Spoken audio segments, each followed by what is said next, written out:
Humanity's Great Sage, Chapter 100. You drugged me. It's such a fun and fulfilling day. Inside the horse carriage, Lu Yi fiddled with the bell in his hand and sighed. Tassel City was 30 kilometers away from Mount Ing, where Rogue Wanderers Club was located, so they would always move between the two places using a horse carriage, which saved time and energy. A weak cultivator wasn't able to fly.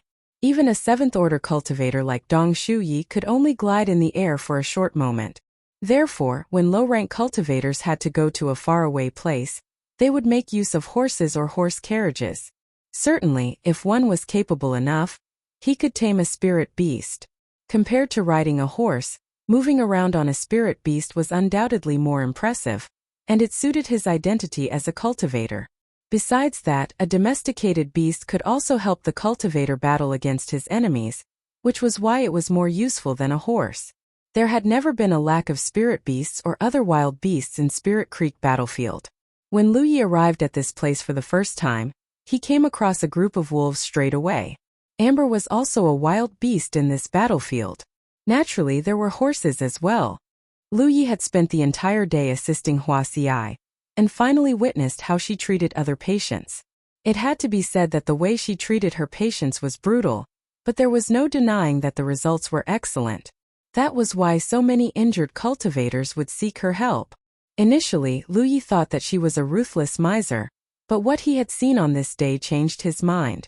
She indeed charged a hefty price for treating her patients, but for those cultivators who were too poor to pay, she would give them a grace period.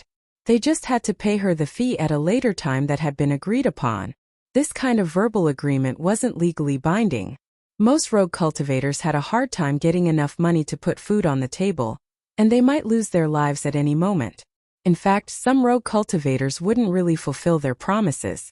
Therefore, after a busy day, they had only earned 20 spirit stones. Deducting the costs of the herbs and her own efforts, their profit was negligible. Despite that, she still gave Lu Yi 2 spirit stones as his wage for assisting her on this day. She was such a conflicted woman. All of a sudden, he felt a weight on his shoulder. He slightly turned his head, only to see that Wuxia had nodded off as her head rested on his shoulder. Remaining in the same posture, he gently activated his spiritual power to nurture the bell in his hands. At night, after he was done with practicing sword wielding, he took a bath and sat down on the bed with his legs crossed. Just when he was ready to cultivate, he thought of something, so he got off the bed and shuffled out of the room. Arriving at a neighboring room, he knocked on the door. A moment later, Wuxia was seen opening the door. She must have taken a bath a while ago as the room was still filled with steam, and her hair was damp. Seeing him, she became startled for a moment. "What's wrong?" "I have some bottles of pills that I don't recognize, so I'd like to ask you to have a look at them," Lu Yi explained. Besides spirit-restoring pills and spirit stones, he had also obtained some bottles of pills that he had never seen before from the storage bag of the young master of 9-Star Clan. Wuxia was a medicine cultivator, so she must be familiar with all sorts of pills. Hearing that, she stepped aside to let him pass. "Come in." Lu Yi stepped into the room and scanned his surroundings. Just like his room, the decorations in this place were simple. It seemed that she wasn't particular about decorating her room. "Show me the pills." Wuxia tied up her long hair and extended her hand to motion for him to have a seat. Then Lu Yi fished out those bottles. After picking up a bottle, Wuxia dropped one pill onto her palm and carefully examined it. Then she sniffed it under her nose and frowned. "This is the 5-poison pill. Cultivators below the 5th order will either become mentally confused or even lose their lives upon consuming it." With a disdainful look on her face, she put down the pill and picked up another bottle. A moment later she said, "These are spiritual point burning pills, which are a kind of evil drug. If a Spirit Creek Realm master accidentally consumes it, his spiritual points will be damaged." All of them were either poisonous pills or pills that could harm people. Lu Yi secretly despised the young master of 9-Star Clan, and thought that the latter was indeed a wicked man. Wuxia picked up the last bottle and gave him a look. "Where did you get all these from?" "They are the rewards from a battle," Lu Yi replied. It was then Wuxia understood how he obtained these pills. The last kind of pill was weirdly pinkish, and there seemed to be a sweet scent wafting from it. She couldn't help but become startled. This is... As though she wasn't certain what it was, she sniffed it under her nose. All of a sudden, the pill dropped onto the ground with a thud. She placed her hand on her forehead and staggered before hurriedly pressing her elbow against the table. A stunned Lu Yi asked, "What happened to you? You drugged me?" Wuxia stared at him as her face became visibly redder. Her vision seemed to have lost focus, and her eyes were watery. Despite her accusation, her soft tone and expression were somewhat seductive. An astounded Lu Yi finally realized what the last bottle of pills were for, so he quickly waved his hands. "I have never done that. Stop spouting nonsense." Things were getting out of hand. He just wanted Wuxia to help identify these pills. But he hadn't expected that the young master of 9-Star Clan had such potent aphrodisiacs. At this moment, her head had slumped onto the table as she fell silent. Hurriedly, Lu Yi walked over to check on her and realized that she had passed out. Looking at the unconscious woman, he felt a headache. Even though he didn't mean to drug her, this matter should never be exposed. Otherwise, those cultivators from Rogue Wanderers Club would cut him to pieces. After giving it a thought, he carried her up and placed her on the bed. After covering her in a quilt, he snuck out of the room in a guilty manner. However, he soon returned to the room and retrieved the bottles of pills. After closing the door again, he quickly went back to his room. As his footsteps faded, Wuxia, who was lying on the bed, suddenly opened her eyes and covered her mouth with the quilt before laughing silently. The pink pill was indeed some evil stuff, but she was a 5th-order medicine cultivator, so it was impossible that she would be knocked out because of a drug so easily. All she had done was improvisation to make fun of Lu Yi. With that said, the way Lu Yi reacted surprised her. This man seemed to be very upstanding. It was a shame that he wasn't a rogue cultivator. Otherwise, she could have accepted him into Rogue Wanderers Club. However, it was apparent that he was from a top-grade force, so he was different from rogue cultivators like them. At the break of dawn, Ruan Lingyu came knocking on the door in an anxious manner. After Wuxia opened the door, Ruan Lingyu passed her a jade bottle and said, "Senior Brother Yi has left without anyone's knowledge, and he has also taken a horse away. This is what he's left here." After taking the jade bottle, Wuxia took a look and saw 10 spirit-restoring pills inside, which were supposed to be the fee for buying a horse. She dipped her head and replied, "Just let him be." They had been getting along pretty well recently, but they were from different worlds after all, so it was just a matter of time before they parted ways. In fact, she realized that he had the intention of leaving on the previous day. He had already become healthy again, so there was no reason he'd keep staying in Rogue Wanderers Club. Therefore, she wasn't surprised upon learning about it. On the other hand, Ruan Lingyu grunted in a dejected manner. There were only a small number of people in Rogue Wanderers Club because Wuxia was strict when it came to recruiting people. She wouldn't just accept anyone. Initially, Ruan Lingyu thought that Lu Yi had a chance of joining their club to strengthen their collective power, but he had surprisingly left the place without informing anyone, which made her become listless for the entire day. Humanity's Great Sage. Chapter 101, Looking for Amber. The horse was running at full speed as Lu Yi remained seated on the horse's back in a steady manner. Although he had never ridden a horse before, he had the experience of moving around on a tiger's back. In fact, it felt bumpier to be riding on Amber's back, so the current situation didn't affect him one bit. After half a month of recuperation, he had almost fully recovered. Initially, he intended to bid Wuxia farewell on this day, but after the farce on the previous night, he had no idea how to explain it to her when she awakened. Therefore, he decided to directly leave. He had to look for Yi and Amber. Half a month ago, he was hunted down by Dong Shuyi. The reason he was able to get out of the woods in the end was all thanks to Amber. If it weren't because the tiger brought him to charge forward, he wouldn't have had the chance to run across the flatland. When they were separated, Amber was already injured. He wasn't sure how horrible its injuries were, nor did he have any idea about whether it was still alive. Regardless, he had to look for the tiger and find out. Riding on the horse, he was moving forward beside a river. The direction they were heading was against the water current. As he refined pills to cultivate, he activated his spiritual power to nurture the bell. One day later, He took a glance at the majestic waterfall and got off the horse. Then, he landed a slap on the horse using his sheath. The shocked horse started running away and disappeared. Since he was on a mountain, a horse was practically useless. Therefore, he could only let it go. At the bottom of the waterfall was a huge lake. The water continuously fell into the lake and caused a splash. Lu Yi recalled that he had leaped off from the top of this waterfall and plunged into this lake. If he wanted to look for Amber, he had to go back up. While he was examining the terrain, he suddenly heard a strange sound. Turning his head, he saw a person emerging from the lake.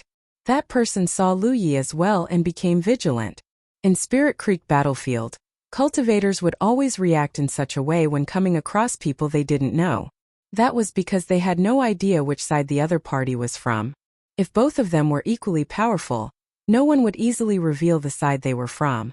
Looking at that person, Lu Yi recalled that after he plunged into the lake, he saw someone else under the water. At that time, that person seemed to be looking for something. However, he was unlucky as he was cut to pieces by Dong Shuye's golden arc slashes, which allowed Lu Yi to escape unscathed. On this day, he bumped into someone else again. It seemed that there were things under the water that were useful to cultivators, which was why so many people would come over here. That person slowly got onto shore and stared at Lu Yi.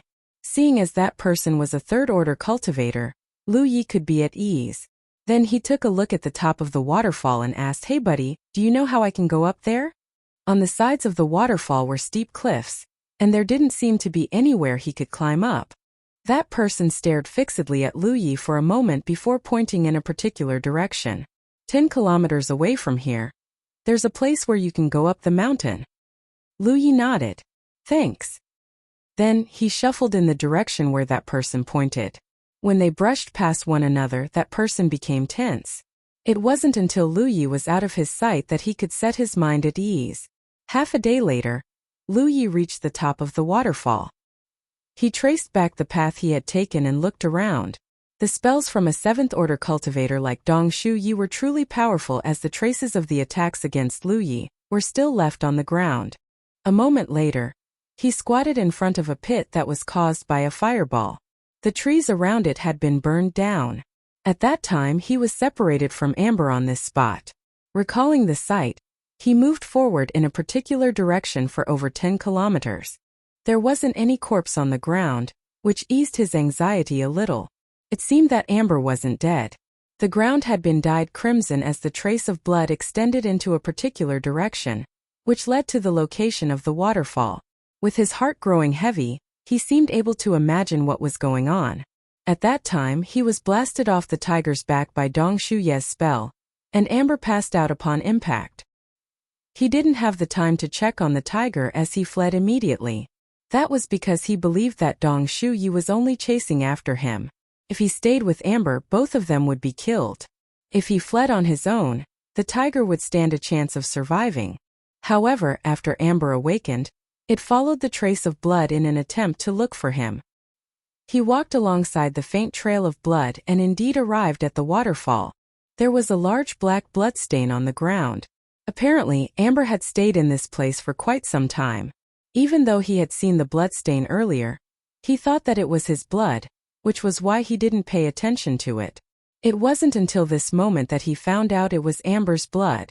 Following the trail of blood, he kept moving forward. He didn't have any experience in tracking down anyone.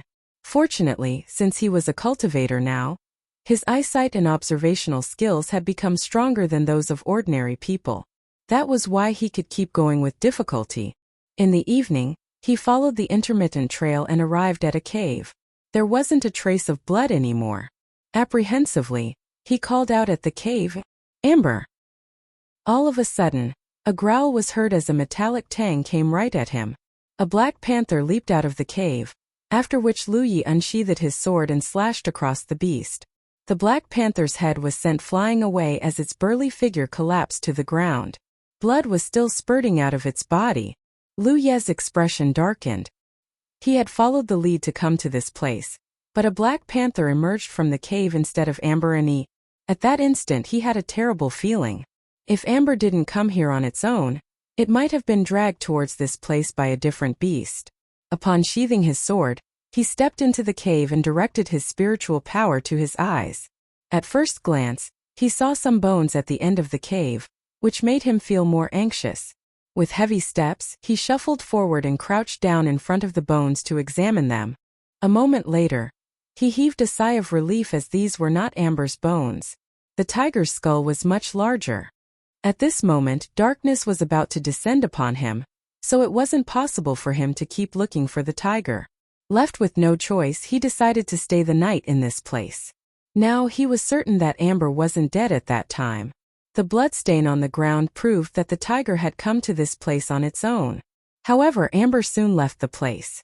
As for where it had gone, he could only keep tracking the next day. At night, after Lu Yi was done with his meal, he continued cultivating.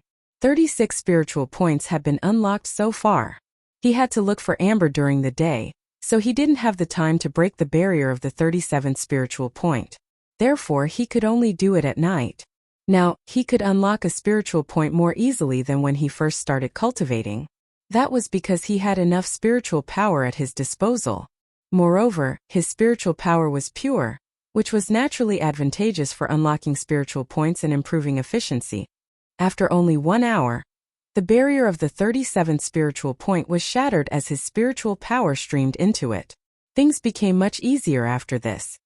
He just had to keep refining pills and make use of gathering spirits to fill up this spiritual point before he could attempt to break the next barrier. With gluttonous feast running in the background, it could automatically refine the pills for him. Gathering spirits also wouldn't distract him, which was why he decided to fish out the bell and continued nurturing it with his spiritual power.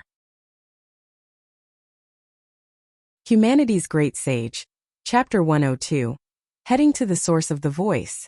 The old cultivator from the Divine Trade Association had said that this bell was one of the best low-grade artifacts, which went to show that it was of high quality. Lu Yi had no idea how artifacts were categorized, but after some comparison, he realized that there was more than one layer of restriction in this bell.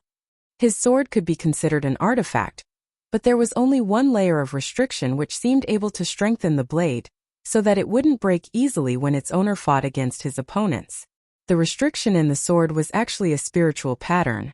When this sword was forged, the bladesmith used an amazing technique and engraved the spiritual pattern inside the blade.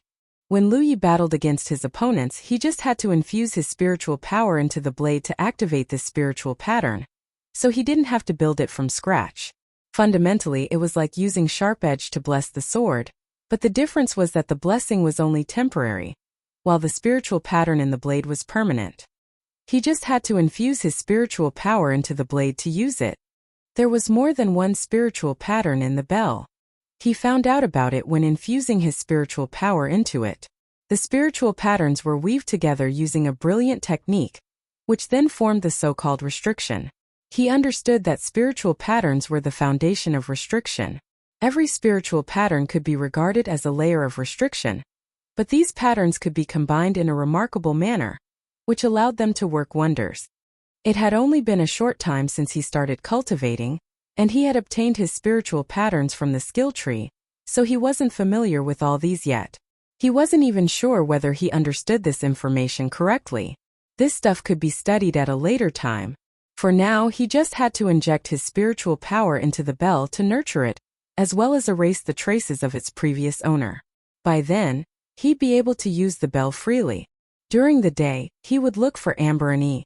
At night, he would cultivate diligently. Time flew as 7 to 8 days had passed, but he still hadn't found them. He believed that it must have been E who told Amber to head to the waterfall. In that case, they must be aware that he had plunged into the lake. If they wanted to look for him, they must have been looking around near the river. However, Amber was severely injured, so it must have hidden somewhere to recuperate first. Nevertheless, Lu Yi had looked around for 100 kilometers in the past few days, but he still couldn't find any useful leads. At that moment, he wasn't sure where he should go. 2 days later, they were still nowhere to be found. Lu Yi was crestfallen. Although it had only been a short time since he and Amber came together, they had been getting along well. The fact that he could ride on the tiger's back to move around saved him lots of time and energy. He could even cultivate while heading to his next destination, which was immensely beneficial to him. If Amber wasn't around when he was hunted down by Dong Shuyi, he would have been captured. It could be said that the tiger had saved his life. Therefore, he was determined to look for his companions. Since they had set off on the journey together, they had to reach the end together. He wouldn't want to abandon the companions who had saved his life before. Under the night sky, Lu Yi wielded the sword in his hand as he was covered in sweat. At the same time, he was pondering where he should search the next day. He had a 10-point map with him, so he was fully aware of whether a place had been searched. While he was trying to come up with a plan, he heard a roar coming from the forest. He abruptly stopped what he was doing and listened carefully. A moment later, another roar was heard, and it sounded familiar to Lu Yi. It was Amber. Hurriedly, he sheathed his sword and charged towards the source. Shocked by his move, the bird shot into the air. Tiger roars were heard more frequently. It seemed that Amber was battling against some people. As the gap shortened, Lu Yi could faintly feel the fluctuations of spiritual powers coming from that place. There were cultivators who were in a scuffle with Amber. Lu Yi felt his heart sinking as he didn't understand what was going on. Amber was indeed weak, but with the help of Yi, most low-rank cultivators wouldn't dare to go near the tiger. When he was on Green Cloud Mountain, he saw how Yi and Amber cooperated and scared off the low-rank cultivators. For low-rank cultivators, it was impossible to offend a spirit beast that could speak human language. However, presently some cultivators were attacking Amber. Were they powerful? At the thought of this, Lu Yi became increasingly anxious. If it weren't because he had no more move with the wind talisman papers left, he would have fished out one and used it on himself. Before he reached his destination, the tiger stopped roaring, and no noises were heard coming from the location of the battle again, which made Lu Yi feel flustered as he wondered what was going on. After going up the mountain, he stopped in his tracks and tried to curb his panting. Then he fished out a breathing-curbing talisman paper from his storage bag and used it on himself. At that instant, his breathing was covered up. He had never used this talisman paper before, so he had no idea how long it could last. However, he reckoned that it would lose its effect pretty quickly. Therefore, after hiding his breathing, he hurriedly shuffled forward in silence. A moment later, he emerged from the edge of the disorderly battlefield. His figure was hidden in the darkness. After a glance, he saw the snowy white Amber. Under the night sky, the stout Amber seemed to be intoxicated as it staggered and repeatedly shook its head. The tiger was threatening them by growling at them, but there was something wrong with its voice, as though something had been tied around its neck, which made its voice become hoarse. There was indeed something that looked like a collar which radiated a faint spiritual light that had been wrapped around the tiger's neck. It was an artifact. Lu Yi narrowed his eyes and quickly looked around. There were 5 cultivators in total, 4 men and 1 woman, who were all separated by a distance of 30 meters as they surrounded Amber.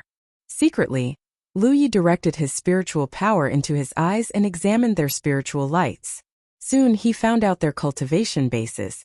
There was 1 5th-order cultivator, 1 4th-order cultivator, and 3 3rd-order cultivators. The woman was the 4th-order cultivator. Presently, she was performing a hand seal with one hand as her spiritual power swirled around her. The 5th-order cultivator was a young man in black clothes. All of a sudden, he said, "Relax your grip on the beast-taming collar. If the tiger is killed, it'll become useless." "Got it," the woman replied and used a different hand seal. A spiritual light glowed on the collar around Amber, whereupon the collar became looser. Heavy panting was heard as Amber leaped into the air and pounced on the 3rd-order cultivator nearest to it. While it was in mid-air, the collar around its neck shone again. Amber seemed to have lost control as it fell onto the ground. The collar seemed able to suppress the tiger. Seeing that, the 3rd-order cultivator sneered. "This beast is weak, but it's pretty hot-tempered." The woman snorted. "The tiger is weak, but the 3 of you still obediently gave it your storage bags." The 3rd-order cultivator who spoke earlier became embarrassed and refuted. "Senior sister, you, please stop teasing us. We didn't expect that this beast had a ghost spirit. They joined forces to frighten us." Another 3rd-order cultivator nodded repeatedly. "That's right." At that time, junior brother Xiong almost pissed on his trousers. "Bullshit." The last 3rd-order cultivator cursed. I didn't. Senior sister Yu put on a smile. Senior brother Zhou is indeed intelligent. After hearing about this incident, he immediately realized that something was off. Otherwise, we would have missed such a spirit beast. It already has a ghost spirit when it's still weak.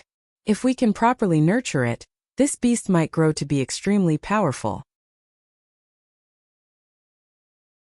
Humanity's Great Sage. Chapter 103. A Lesson from the Cultivation World. Upon listening to the conversation between these cultivators, Lu Yi finally understood what had happened. Just like what he had imagined, after he disappeared into the lake, Yi and Amber looked for a secret place to recuperate. However, their whereabouts were discovered by the 3 third-order cultivators. The ghost spirit and the tiger had dealt with such circumstances before, so they were not flustered. They joined forces and scared off these cultivators. Judging from the fact that these cultivators had even given up their storage bags, they must be terrified. After they returned to their great force, they told senior brother Zhou, who was in the 5th order, about what had happened. Senior brother Zhou felt that something was off, so he brought these people to look for Amber. He must have invited the 4th order woman to help him. The woman was able to use an artifact that could tame beasts, which was useful when dealing with spirit beasts. Just like this, 5 of them came back here and found Amber. After some probing, senior brother Zhou confirmed that Amber was just pretending to be powerful, so he decided to make a move. Fortunately, they were trying to capture Amber, so they didn't use any fatal moves. Otherwise, Amber would have lost its life by now. Recently, Lu Yi had given Amber a lot of spirit-restoring pills, and the tiger ate the best food every single day. Therefore, its power had increased significantly as it was as powerful as a 2nd or 3rd order cultivator. However, even with the help of Yi, the tiger was no match for these cultivators. Senior brother Zhou alone could easily capture it. After collapsing to the ground, Amber tried to get back up, but the beast-taming collar seemed to weigh 1,000 kilograms. Although it could hoist its body, its head was still firmly pressed against the ground. Immovable, the tiger roared in a hoarse voice again. A spiritual light flashed across Amber as he emerged from the tiger and furiously pounced on that woman. She yelled, "Release Amber!" Seeing that Amber was suffering, she couldn't take it anymore despite knowing that she was no match for the woman. However, after she charged forward for a bit, she became startled for a moment before appearing elated, as though she had seen something surprising. The next instant, she whirled around and disappeared into the tiger again. On the other hand, senior brother Zhou had already dashed forward in an attempt to deal with the ghost spirit, but he hadn't expected that she had backed down all of a sudden, which puzzled him. However, following Yi's yell, the collar around Amber's neck dimmed. Without the collar's suppression, the tiger slowly lifted its head as its amber eyes radiated a strange glow. Golden demon power spun around its body, which made it look murderous. All the tiger had gone through earlier had ignited its ferocious nature. "Senior sister Yu, please tighten your beast-taming collar quickly," a 3rd order cultivator hurriedly shouted. However, senior sister Yu didn't respond to him. A perplexed senior brother Zhou turned to look at her, whereupon his expression darkened. That was because there was someone who was standing just 60 centimeters behind her with a sharp weapon in his hand that had been pressed against her back. At this moment, senior sister Yu had turned pale as she wouldn't dare to move a muscle. As their eyes met, she called out to senior brother Zhou, "Senior brother, help me." It wasn't until this moment that the smell of blood permeated the place. The 3 third-order cultivators finally realized that something was amiss. When they turned around and saw the man behind their senior sister, one of them bellowed, "Who are you? Release her now. Otherwise, all of us from Serene Cloud Mountain will never let you off." After he was done barking, he activated his spiritual power to examine Lu Ye's spiritual light, but to no avail. That was because Lu Yi didn't exude any spiritual light at all. His chest tightened as he wasn't sure whether Lu Yi had covered up his spiritual light with an artifact or a talisman paper. If it was the latter, he could be at ease. If it was the former, it suggested that their opponent came from a powerful background. While he was doubtful, senior brother Zhou said through clenched teeth, "Shut up, dumbass." While the cultivator who spoke earlier didn't understand why senior brother Zhou chided him, Lu Yi, who was behind senior sister Yu, became at ease. Serene Cloud Mountain. He had seen this great force on the 10-point map before. It was a 9th-tier great force that was on the Thousand Demon Ridges side. Initially, he wasn't certain which side these people were from, but one of them had made a mistake by trying to threaten him with their great force. That was the reason Senior Brother Zhou scolded him. When cultivators met one another for the first time, it'd be extremely unwise for anyone to expose their background without first finding out which side the other party was from. This third-order cultivator was obviously inexperienced in battles, which was why he hadn't been taught a lesson from the cultivation world. Initially, Lu Yi was worried that these people might be on the Grand Sky Coalition side. In that case, he wouldn't know how to handle it. Even if they were from the same side, if he just leaped forward and told them that Amber belonged to him, they would probably ignore him. Therefore, whatever side they were from, he had to control one person first so that he had a bargaining chip to talk to them. The reason he chose Senior Sister Yu was that she was focused on controlling the collar, so he'd stand a greater chance of succeeding to restrict her. As for Senior Brother Zhou, he was a 5th-order cultivator. There was a gap of 2 minor realms between them, so Lu Yi wasn't confident of restraining him. The reason he didn't press his sword against her neck was that there were too many uncertainties by doing so. She was a 4th-order cultivator, so she might have some ways to escape from him. Therefore, he decided to sneak behind Senior Sister Yu and directly stab her in the back with his sword. At the same time, he placed his hand on her shoulder as the tip of his blade was only 5 centimeters away from her heart. In that case, if she wanted to stay alive, she wouldn't dare to make any rash moves. It could be said that the moment he made a move, regardless which side the other party was from, a grudge had been formed between them. He had no other choice. If he wanted to save Amber, it was pointless to negotiate with them. The weapon in his hand was what could save the tiger. However, upon finding out that they were from Serene Cloud Mountain, he had no more worries. With a whoosh, he extended his hand as the sword stuck out from Senior Sister Yu's chest. The blade was covered in blood, which dropped onto the ground. Her pupils contracted and then expanded. Stretching out her hand towards Senior Brother Zhou, she uttered, "Senior Brother, save?" Lu Yi directly pulled out his sword and landed a kick on her, which sent her flying towards Senior Brother Zhou. Of all these people, Senior Brother Zhou was the most powerful and agile. The moment Lu Yi made a move on his junior sister, he unsheathed his sword and stomped his foot on the ground before charging towards Lu Yi. His spiritual light dazzled, and his eyes were bloodshot as he said through clenched teeth, "Go to hell." He had never expected this man to kill his junior sister directly. His resoluteness sent a chill down his spine. Faced with his junior sister that was flying towards him, he hurriedly caught her, but before he could find out whether she was still alive, he was engulfed in darkness. Looking up, he saw a spinning bell. A belt of light had been formed around the bell as it swirled around the artifact. The bell soon descended from the sky and covered him in it. Humanity's Great Sage. Chapter 104. Senior Brother Zhou. An expert in sword-wielding. The thing that had engulfed Senior Brother Zhou was the bell Lu Yi had obtained from the young master of 9-Star Clan. He had been nurturing the bell with his spiritual power for quite some time, which proved to be effective. Although he hadn't softened all the layers of restriction, he could already activate some of its powers.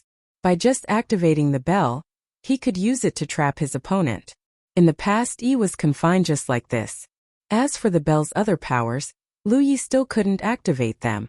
The sudden change stunned everyone. In the blink of an eye, of the 5 cultivators from Serene Cloud Mountain, Senior Sister Yu was killed, and Senior Brother Zhou was trapped, so only 3 third-order cultivators were left. Before they could figure out what was going on, Lu Yi had charged towards the person nearest to him. That person hurriedly stepped backwards and fished out his weapon to deal with his opponent, but Lu Yi had already whizzed past him. This third-order cultivator became rooted to the spot as his figure shook a little. The next instant, he collapsed to the ground, and the ground was soon dyed red. Although both of them were third-order cultivators, he wasn't able to parry a strike that had been blessed with sharp edge. One was well prepared, while the other was unsuspecting. Once they traded moves, he was bound for hell. On the other hand, Lu Yi had already reached the next third-order cultivator.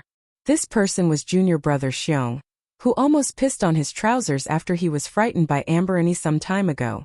He had more time to react, but faced with a ferocious man like Lu Yi, he had lost the courage to resist.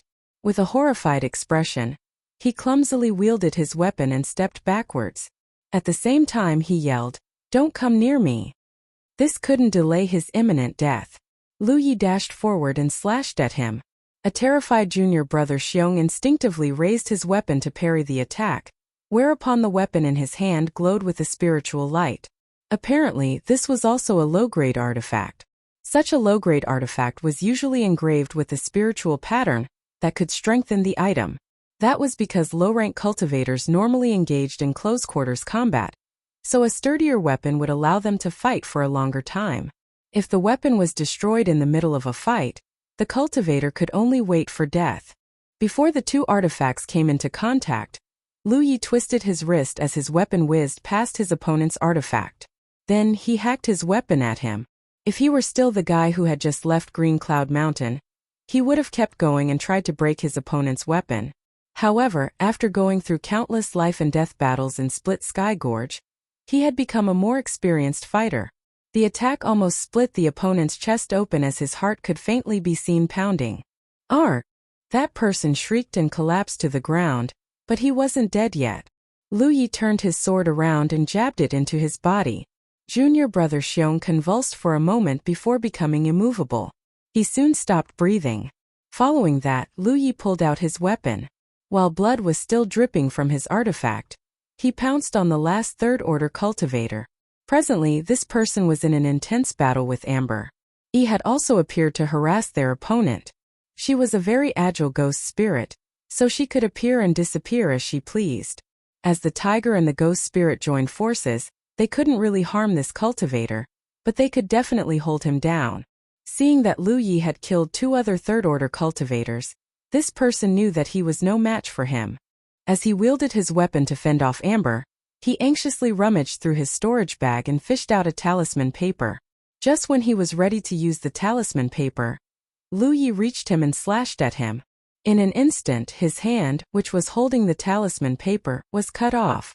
As the palm fell onto the ground, blood spurted out of the cultivator's wound.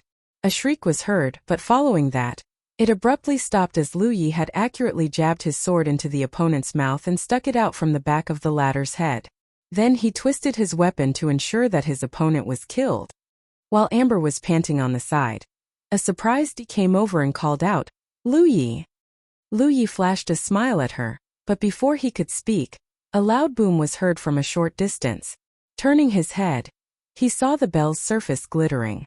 The bell, which was originally the size of a water tank, had expanded significantly. After all, he hadn't fully refined this bell, so he could only use it to trap his opponent, but the duration was rather short. As a fifth-order cultivator, Senior Brother Zhou certainly wouldn't wait for death inside the bell. Under his attack, the time the bell could trap him became shorter. If Lu Yi didn't retrieve the bell, it would be destroyed in no time. After all, this bell was meant to save its owner, so it was sturdier on the outside. In comparison, it was easier to damage it from the inside. "Take Amber away," Lu Yi hurriedly said. Amber hadn't really recovered, but it was harmed again by these people from Serene Cloud Mountain. Presently, its white fur was dyed red. Moreover, given its power, it was unable to deal with a fifth-order cultivator.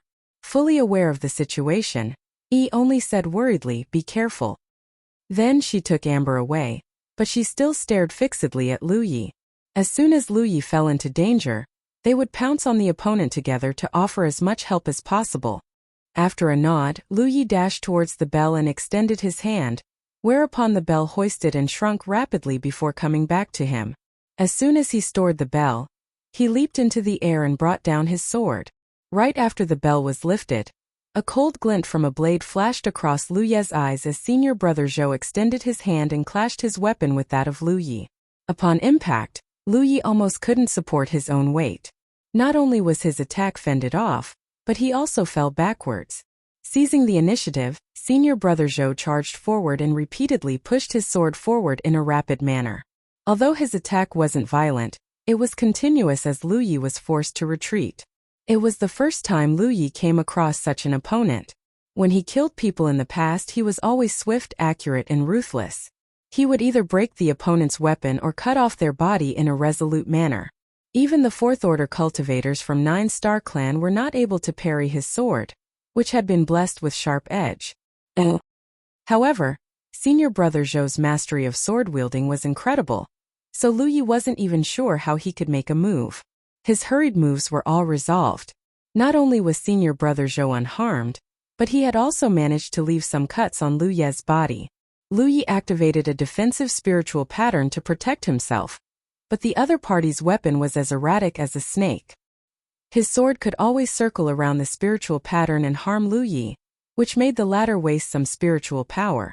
Unless Lu Yi could activate a spiritual pattern that could fully block his front, he was unable to ward off his opponent. If he really used such a spiritual pattern, not only would his spiritual power be depleted in no time, but he would also be unable to attack. This battle was different from that against Luoji in the past. Luoji was a spell cultivator, so his spells were somewhat predictable. Lu Yi just had to activate a spiritual pattern to fend them off. However, senior brother Zhou was a combat cultivator, so it was hard to predict how he would wield his sword. Therefore, even though Luoji's power was equivalent to that of an ordinary fifth-order cultivator, it was a completely different battle for Lu Yi. He could defeat Luoji, but he was no match for senior brother Zhou. After moving back several dozen meters, he realized that the other party's attacks had intensified. At that moment, he knew that his opponent's combat skill was much better than his. After all, it had only been a few months since he started cultivating, while senior brother Zhou had been a fifth-order cultivator for a long time, so the latter's mastery of sword-wielding was much greater. If the battle dragged on, Lu Yi was bound to be defeated. A furious Lu Yi decided to fully use his spiritual power to protect himself, and at the same time, he recklessly pushed out his weapon. A spiritual light glistened on the sword as it was blessed with sharp edge. Humanity's Great Sage. Chapter 105 Exchange. Blood splashed as Lu Yi and senior brother Zhou respectively stepped backwards. At this moment, blood was spurting out from the right side of Lu Ye's chest as his opponent's sword had penetrated his body. On the other hand, senior brother Zhou wasn't in a better state either. There was a cut that extended from his chest to his belly. If it weren't because he moved backwards at the most critical moment, his chest and stomach would have been cut open. Certainly, he had seen Lu Ye's attack. The reason he didn't dodge it initially was that he was confident that his spiritual power could protect him. Earlier, Lu Yi had used a breathing-curbing talisman paper to cover up his figure in spiritual light, so these people from Serene Cloud Mountain were not able to find out his power. However, Lu Yi was exposed as soon as he made a move. There was no way he could hide the fluctuations of his spiritual power. He's a third-order Spirit Creek Realm Master. The moment senior brother was freed from the bell, he realized Lu Ye's true power. He was a fifth-order cultivator, which meant that he was 2 minor realms above the other party, so his protective spiritual power was stronger. Therefore, he was confident that Lu Ye's attack wouldn't harm him. He would be slightly wounded at most. On the other hand, he could severely injure Lu Yi with his sword. If it weren't because he had always been careful, he wouldn't have stepped back when faced with Lu Ye's slash. His decision had saved his life. When the sword came into contact with his protective spiritual power, it was only stopped for a moment. The next instant, his protective spiritual power fell apart, and he was wounded. After widening his gap with Lu Yi, senior brother Zhou looked down at the wound as he couldn't believe that his protective spiritual power was so weak. The weapon in his opponent's hand was sharper than he thought. It wasn't until this moment that he had the time to scan his surroundings. He was astounded to see that his junior brothers and junior sister were lying on the ground as they were covered in blood.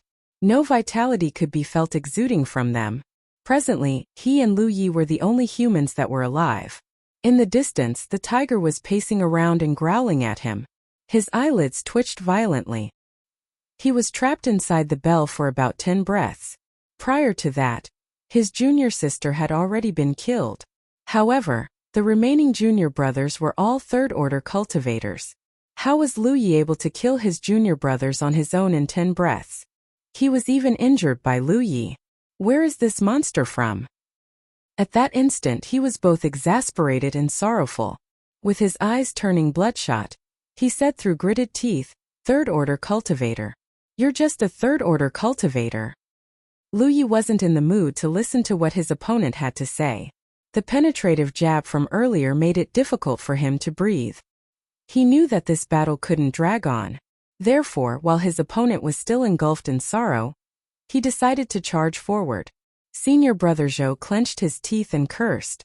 After they rubbed past one another, 3 more cuts had been formed on Lu Ye's figure, but at the same time, he had left 1 more cut on his opponent as well. The angle from which he slashed at his opponent was tricky. He managed to hack at senior brother Zhou's thigh, which made the flesh around that area roll up and caused blood to gush out of the wound. Since Lu Yi wasn't able to overpower him with his techniques, he decided to let the other party hurt him in exchange for a chance to injure his opponent as well. If they were to compete against one another using their techniques, he would have been tortured to death.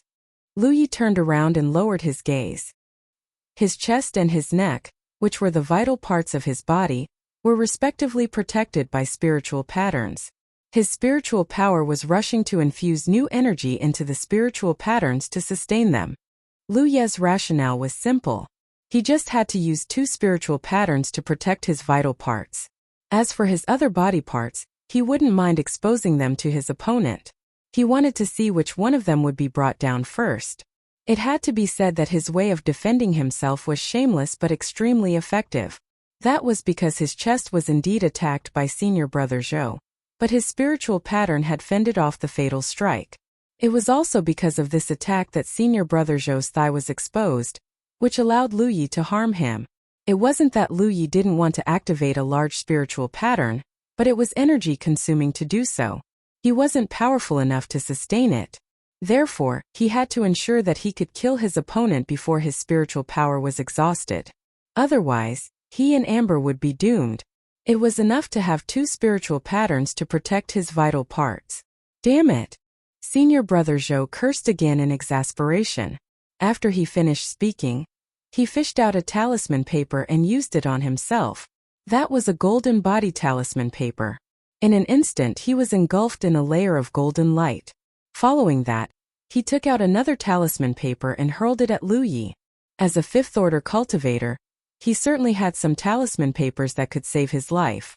Normally he was reluctant to use them, but now he was left with no other choice. After trading moves twice, which caused both of them to be injured, he realized that it was difficult to deal with this 3rd-order cultivator who came out of nowhere. The weapon in his opponent's hand was especially sharp, which could easily penetrate his protective spiritual power. On the other hand, Lu Yi had already dashed forward. Seeing that senior brother Zhou had cast a talisman paper, he had no choice but to stop in his tracks. Following that, a bell spun and became as tall as a human before it came into the way between Lu Yi and his opponent. The power of the talisman paper clashed with the bell with a loud clang. While his figure was covered up by the bell, Lu Yi seized the chance and emerged from the side. When senior brother Zhou saw him, they were only 15 meters apart. He wanted to retreat, but the wound on his leg caused him to totter. Faced with the ferocious Lu Yi, he clenched his teeth and pushed his sword forward. Lu Yi charged forward and slashed at him. Blood splashed everywhere as the sounds of weapons jabbing into flesh were heard.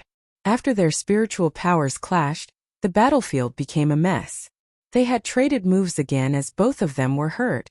Although senior brother Zhou was 2 minor realms above Lu Yi, the latter's spiritual patterns, sharp edge and protection, were able to make up for the gap between their powers. In fact, Lu Yi was even stronger than his opponent when it came to attack and defense. The only thing senior brother Zhou had an advantage over Lu Yi was his spiritual power reserve. A 5th-order cultivator must have unlocked 63 spiritual points at the very least. Although Lu Yi had been cultivating while looking for amber on the mountain, he had only managed to unlock up to 41 spiritual points. There was a gap of over 20 spiritual points between them, which was why senior brother Zhou was at an advantage when it came to spiritual power reserve. However, that didn't allow him to gain the upper hand in the battle. This kind of brutal and violent fight made him feel despondent because his opponent was able to use spiritual patterns, which protected his 2 vital parts. As a 5th-order cultivator, he was still unable to break the spiritual patterns. He had attempted to shatter the spiritual patterns. However, Whenever he weakened the powers of the spiritual patterns using his sword, his opponent was able to use spiritual power to repair them. Unless he could destroy the spiritual patterns with one strike, anything else he did was futile. Realizing that his injuries had worsened, he stopped having the urge to avenge the death of his junior sister and junior brothers. That was because he felt that if he kept fighting, he would probably lose his life in this place. Faced with the other party's relentless attack, he didn't even have the time to send a message. Humanity's Great Sage, Chapter 106, Not Following Any Rules. A cold glint flashed as Lu Yi charged forward with his sword again, which prompted senior brother Zhou to lift his sword to parry it. In the past, he would have stabbed his opponent's sword-holding hand because he was confident of harming his opponent before the sword reached him. However, now he didn't have the guts to do so because he knew that it'd be futile. Lu Yi wouldn't back down. Even if he would be harmed, he was determined to hack at his opponent. Senior brother Zhou managed to parry the attack, but he started tottering upon impact. On the other hand, Lu Yi lifted his leg and landed a kick on his opponent's blood-soaked thigh. That was one of the injuries he had inflicted on his opponent earlier. The wound was very deep. Following a shriek, senior brother Zhou staggered and fell on one knee. Nevertheless, he also managed to inflict a long cut on Lu Ye's calf. As though feeling no pain, Lu Yi pounced on him again as a sword light radiated from his weapon and engulfed senior brother Zhou. Clang. Clang. Clang. The sounds of weapons clashing with one another were heard. Senior Zhou managed to fend off every strike from Lu Yi. There came a moment when a crack was heard as the sword in senior brother Zhou's hand broke apart. The weapon was only left with a 15-centimeter long blade. A long sword wasn't suitable for hacking, which was why Lu Ye's shorter sword was at an advantage. Despite the fact that senior brother Zhou's sword was of better quality, it couldn't remain intact after a long time of clashing with another weapon. The fact that his weapon broke apart at this point was undoubtedly terrible news for senior brother Zhou. Seeing as Lu Ye's weapon was about to reach him, he knew that he had nothing else to ward off the attack. A moment later, Lu Yi was standing on the same spot with his clothes drenched in blood. His sword-holding right hand was trembling violently. His face had turned ashen from severe bleeding. In front of him was senior brother Zhou, who was lying on the ground and covered in blood. His body was convulsing, and blood was still streaming out of his mouth as he coughed weakly. The golden light around his body had shattered due to Lu Ye's attacks. The wounds on his body were so deep that his bones could be seen. The worst wound was on his neck. The strike almost decapitated him. He wasn't dead yet. As a fifth-order cultivator, he was obstinately lifeful, but he had lost the capability to resist. Lu Yi raised his sword and jabbed it into his body. The sound of a weapon penetrating flesh was heard. Following that, senior brother Zhou shuddered and fell silent. It wasn't until a red light left the back of his opponent's hand that Lu Yi could be at ease. He had won the battle. In fact, the reason Lu Yi could defeat his opponent was that he wasn't following any rules and doing things on a whim. Senior brother Zhou's cultivation and technique were much greater than those of Lu Yi, but he had never come across such an opponent before.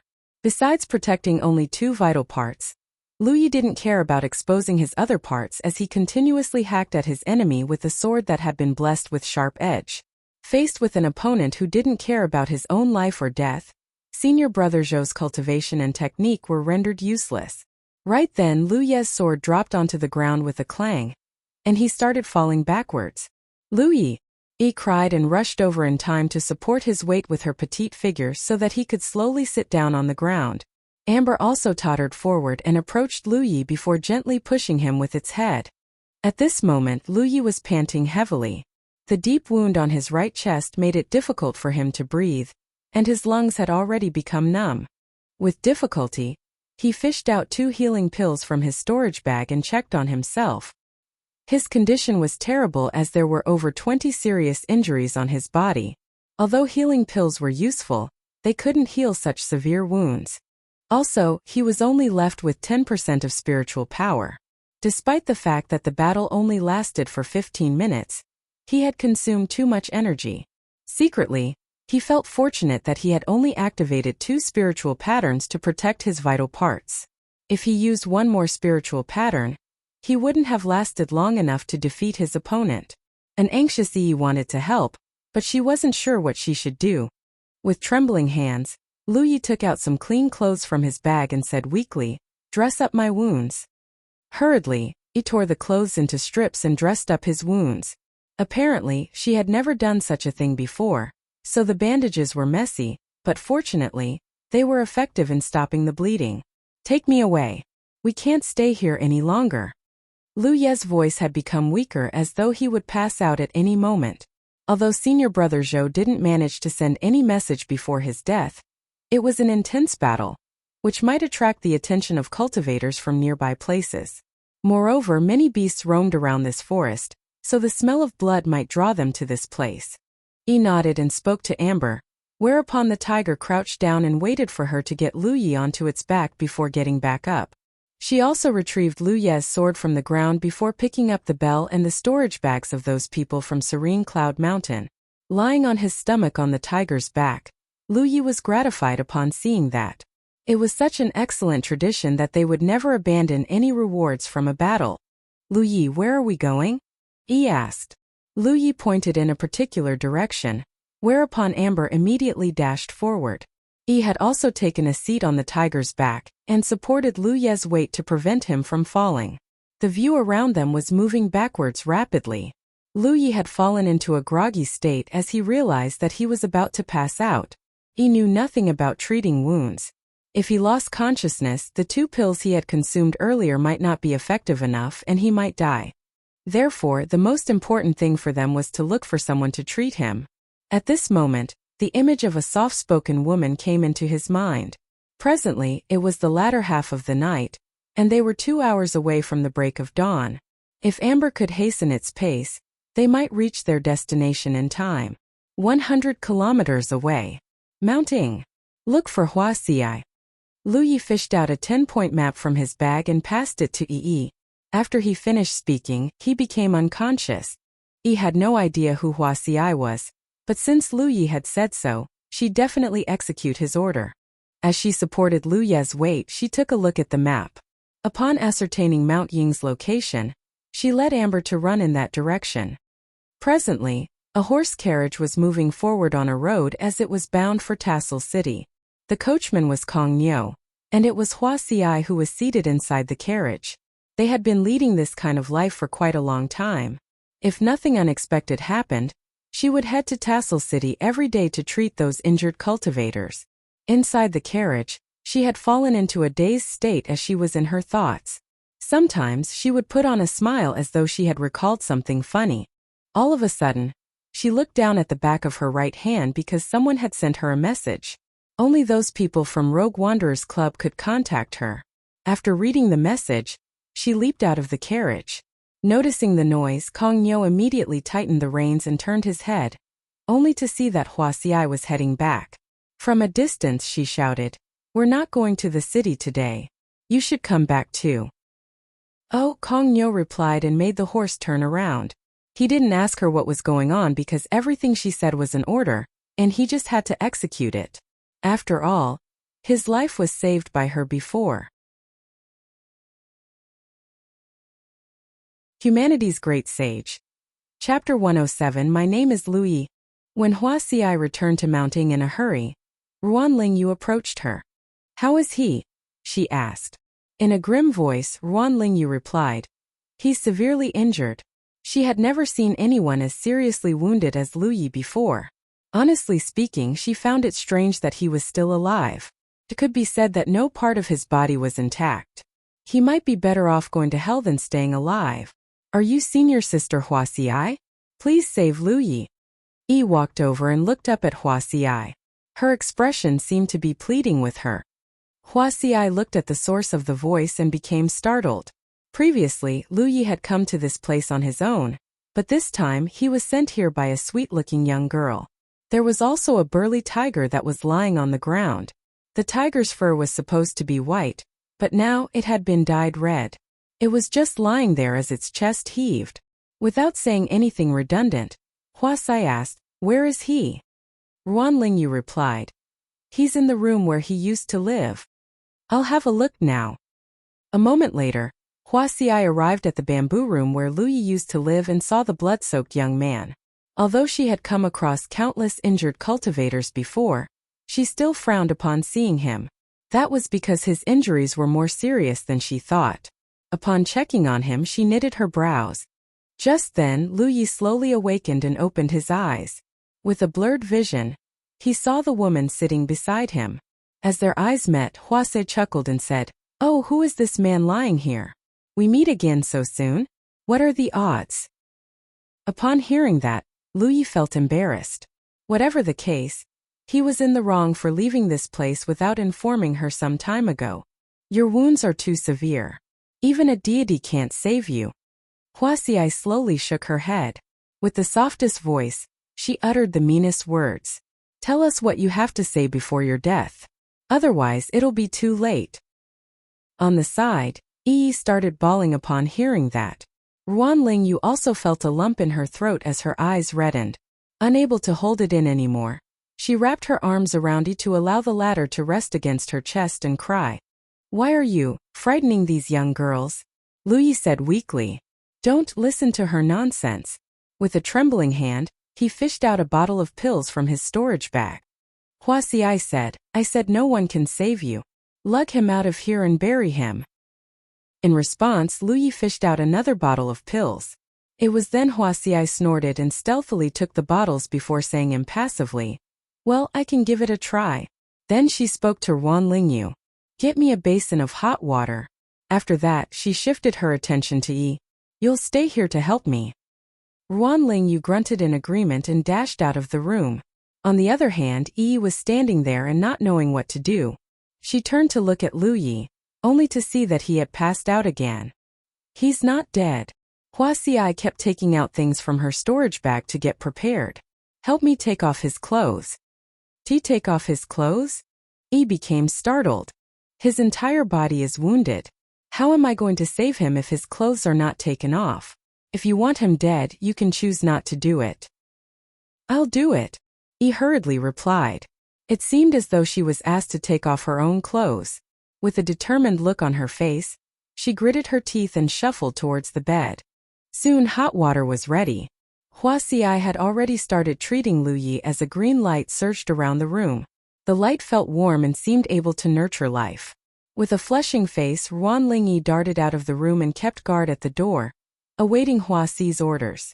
Under Huaxi's guidance, Yi soaked a towel with hot water and cleaned the dirt off Lu Ye's wounds. They then spent a long time treating Lu Yi. It wasn't until afternoon that they were able to take a rest.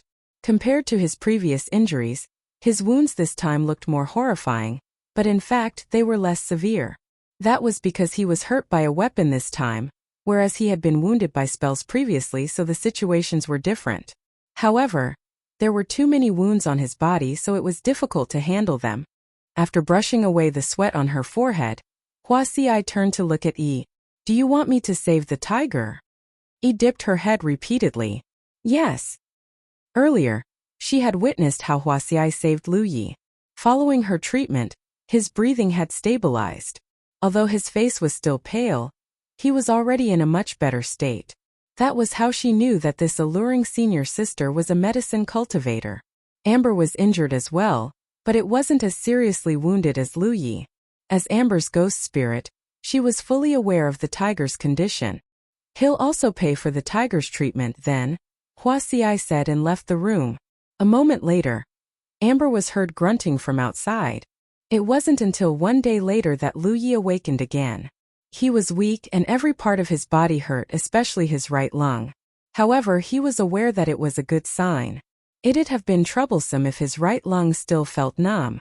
"Lu Yi, you're awake," Yi was heard saying. The next instant, her face was just centimeters away from Lu Ye's as she stared at him in surprise. Lu Yi flashed a smile at her. He wanted to sit up on the bed, but he was too weak to do so. Seeing that, Yi quickly helped him up and let him rest against the headboard. Looking around, he saw Huaxiai sitting on the side with a bowl of green herbal juice in her hand. His expression became bitter. "Since you're awake, you should drink this medicine." Huaxiai leaned closer to him and passed him the bowl. Lu Yi wanted to raise his hand, but he couldn't do so. That was why he looked pleadingly at her. A helpless Wuxia rose from her chair and approached him. As she fed him the medicine, she said, "It costs 1 spirit pill for feeding you the medicine." Cough, Lu Yi almost choked to death. This evil woman was really crazy about money. "If you dare spit the medicine, I'll stuff the bowl into your mouth," Wuxia uttered in a gentle tone with a smile on her face. In disbelief, Yi turned to look at Wuxia as though the latter was a different person. After Wuxia was done with feeding him the medicine, she checked on him again and nodded. "Given your ample vitality, you can recover faster than most people." She had mentioned the same thing previously. Lu Ye's vitality was stronger than that of most cultivators in the same order, so initially, she suspected that he was going down the path of body tempering. "We'll start the treatment for today then." Wuxia clapped her hands. Immediately, Yi sprinted out of the room. Lu Yi was puzzled at first, but after Wuxia lifted the quilt, he realized that he was naked. Fortunately, his entire body was dressed up like he was a mummy. A green light started undulating. Lying on his stomach, Lu Yi felt the pain and numbness coming from his wounds. "Didn't you tell me your name is Yi?" Wuxia suddenly asked. "Why did Yi call you Lu Yi?" Previously, Lu Yi had stayed in this place for half a month, so he had told her his name before. "My surname is Lu, and my name is Yi," Lu Yi explained with a straight face. "Oh, is it?" Wuxia replied. "Yes." All of a sudden Lu Yi felt an excruciating pain coming from his back. "Oh no, my hand slipped. I'm so sorry," Wuxia said with a smile. "Stop acting." Lu Yi became exasperated. This isn't how a patient is supposed to speak to his doctor. Wuxia's voice became gentler. At that instant, Lu Ye's expression darkened as he had a feeling that something terrible was about to happen. Humanity's Great Sage. Chapter 108, Recuperating and Cultivating. It was a familiar environment in a similar situation. However, unlike previously, it only took Lu Yi 3 days before he could get out of bed. It was indeed easier to heal wounds that were caused by weapons. Moreover, with Wuxia's treatments every day, he could feel that it wouldn't be long before he fully recovered. For the past few days he hadn't been idle. After receiving Wuxia's treatments, he'd always consume some healing pills to speed up his recovery. At the same time, he had refined some small returning pills to replenish his spiritual power. A few days later he was on the mend. Under the night sky, Lu Yi was wielding his sword while Amber was taking a rest beside a nearby tree. From time to time, the tiger would open its big mouth to yawn. Yi was leaning against the tiger's soft belly as she wrapped her hands around her knees. She seemed to have fallen into her thoughts. A long time later, she heaved a sigh and said in a small voice, "Amber, we're so useless." The reason she had this feeling was that she came to the realization that since they left Green Cloud Mountain with Lu Yi, they had never been helpful in the battles Lu Yi found himself in. Be it the pursuit from Dong Shu Yi or the life-and-death battle against senior brother Zhou, they could hardly offer any help. That was because they were still too weak. The best Amber could do was to bring Lu Yi to his destinations, while all she could do was to keep watch on the surroundings when Lu Yi was taking a rest. This made her feel helpless. If she and Amber were able to help Lu Yi, he wouldn't have been severely wounded. "We have to become stronger," she said to Amber. "Do you get it?" Amber opened its mouth and growled. "It's decided then." Yi nodded solemnly. When Lu Yi sheathed his sword in the afternoon, Yi trotted towards him and looked up at him. Lu Yi. Lu Yi." "Yeah. Can you give us some spirit pills?" Yi asked hesitantly. "What do you need the pills for?" Lu Yi was perplexed. "It's for Amber. Whenever you're busy, you don't have to worry about the tiger as I'll feed it." Sure. Lu Yi wouldn't reject this kind of request. Then he took out a storage bag and put some bottles of pills into it. An elated Yi returned to Amber and found a solid rope before tying it around the tiger's neck. By doing so, she could take the pills whenever she had to. After fishing out a spirit-restoring pill from the bag, she stuffed it into the tiger's mouth. "You have to eat more to become stronger." Oh! Waves of spiritual power pounded against the barrier of a spiritual point, which caused it to become looser and eventually break apart. Following that, spiritual power streamed into the new spiritual point. Lu Yi had unlocked the 46th point. He had already unlocked the 37th point when he left mounting to look for amber. During the search, he'd always cultivate at night. With the help of both gluttonous feast and gathering spirits, he was able to unlock spiritual points quickly. When he found amber, he had already unsealed the 41st point. It had been 12 days since he returned to Mount Ing. Apart from the first few days when he didn't cultivate, he didn't waste any time. His injuries were not a hindrance to cultivation. Instead, he had more time to cultivate. On this day, he had finally unlocked the 46th point. Normally, a cultivator was able to ascend to the 4th order by unlocking 45 points, but that was considering the fact that they had only cultivated one technique. However, Lu Yi had cultivated a yellow-grade technique like Golden Liberation Technique, as well as an auxiliary technique like Gluttonous Feast. These techniques had 2 overlapping spiritual points with the technique he was currently cultivating, which was Red Lotus Sky Mnemonic. Therefore, if he wanted to ascend to the 4th order, he had to unlock 2 more points. In other words, he was only a point away from the 4th order. By then, he could also change the training course of his spiritual power to that of the Red Lotus Sky Mnemonic. The overlapping spiritual points were not useless. Lu Yi had studied the rest of the Red Lotus Sky Mnemonic and realized that the 2 points were included in the training course of the 5th order realm. Hence, these 2 points would be exempted when he ascended to the 5th order. There were 9 minor realms in the Spirit Creek realm. The 4th order and the 7th order were respectively the dividing points. That was because for the first 3 orders, one only had to unlock 9 points to reach the next order. However, a 4th order cultivator had to unlock 18 points to ascend to the next order, which was 2 times the amount. Once a cultivator's spiritual power penetrated these spiritual points and formed a microcosmic orbit, his power would increase significantly. Normally, it wouldn't take a 4th order cultivator much effort to kill a 3rd order cultivator. Only someone like Lu Yi, who could use spiritual patterns in a battle, could make up for the differences between the minor realms. Given the speed at which he cultivated, he would only need 2 days to unclose the last point. However, he had been cultivating for a long time on this day. Although it wouldn't affect him one bit for consuming pills, cultivating was a boring process. After a long time of meditation, his vitality had become stagnant. Upon opening his eyes, he took a look at his pills and sighed. The price he had to pay for the rapid power increment was a massive consumption of spirit pills. Now he'd need about 14 to 15 pills to unlock 1 spiritual point. After deducting the treatment fees for Wuxia and the pills he had given Yi and Amber, he was left with a small number of pills. After he reached the 4th order, he had to head to Divine Trade Association again. He was only left with 6 yuan metal ores that he could sell. Lu Yi, Yi, who had been keeping guard on the side, approached him. "What's wrong?" Lu Yi looked up at her. He asked, "Will we stay here?" Recently, she had been getting along with Ruan Lingyu well, so they had become close friends. Through Ruan Lingyu, she found out about what had happened to Lu Yi when he stayed here some time ago. She also became aware that he had left this place to look for them, which moved her. After going through life and death moments together, they had undoubtedly become closer. "Do you want to stay here?" With a tilted head, Yi gave it a thought and said, "Lingyu is a nice person.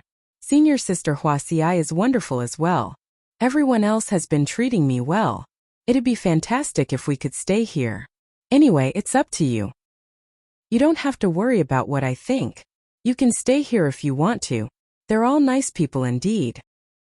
"Oh, I'm not staying then." Yi gazed at him and smiled. "Since we've left Green Cloud Mountain together, we'll also keep moving forward together. We'll stay with you." Lu Yi lifted his hand and patted her head. An annoyed Yi growled, "Stop patting my head like I'm a kid." Hearing that, Lu Yi clenched her head and forcefully rubbed it. "Hey, stop it." After struggling out of his grip with difficulty, she stomped her foot on the ground and dashed out of the room. Soon, she was heard laughing with Ruan Lingyu in the adjacent room. Humanity's Great Sage. Chapter 109. Bumping into an enemy. On this day, Lu Yi stepped out of the Divine Trade Association in Tassel City as a manager saw him off. He had sold the last 6 yuan metal ores as well as the storage bags of those people from Serene Cloud Mountain to the association. He didn't sell senior brother Zhou's bag. Instead, he had paid a fee to the old cultivator from the association to lift the restriction on the bag to find out what was inside. However, the outcome was disappointing. Compared to the effort he had put in, he had actually suffered a loss. It was risky to unlock a bag, so one had to be careful when it came to this type of investment. The only thing that was worth some money was senior brother Zhou's long sword, but it had been destroyed by Lu Yi during the battle. This lesson made him secretly decide that as long as a bag didn't belong to someone like a young master, he'd just sell it in the future. On the other hand, the beast taming collar had been traded for over 10 spirit stones. It was an artifact from senior sister Yu that was specifically used for dealing with spirit beasts. The uses were rather limited, so it wasn't worth a lot of money. He had traded most of the stones for pills, and he had kept 30 stones just in case he needed them. After all, cultivators mostly use spirit stones to trade goods. One could also use spirit pills, but it wasn't worth it. In the Divine Trade Association, 10 stones could only be traded for 9 pills. The yuan metal ores he had sold were pretty big, so they were worth a lot. In the end, he had obtained 500 pills. Including the dozens of spirit-restoring pills he was left with, that was all he possessed. To a low-rank cultivator, it was actually an immense wealth. However, after some calculations, Lu Yi knew that these pills couldn't last him a long time. Now, his cultivation had improved, and he had become more efficient at refining pills. After he became a 4th-order cultivator, the speed at which he could refine pills would become quicker. On the other hand, Amber had also started consuming more pills as well. He had given Yi a few bottles of pills the other day, but when he asked her about it on the previous day, he was told that there were not many pills left.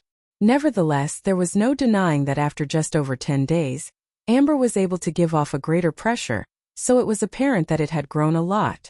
Wuxia had mentioned to Lu Yi in private that Amber might be a very rare spirit beast, which was evident from the fact that it could transform Yi into a ghost spirit.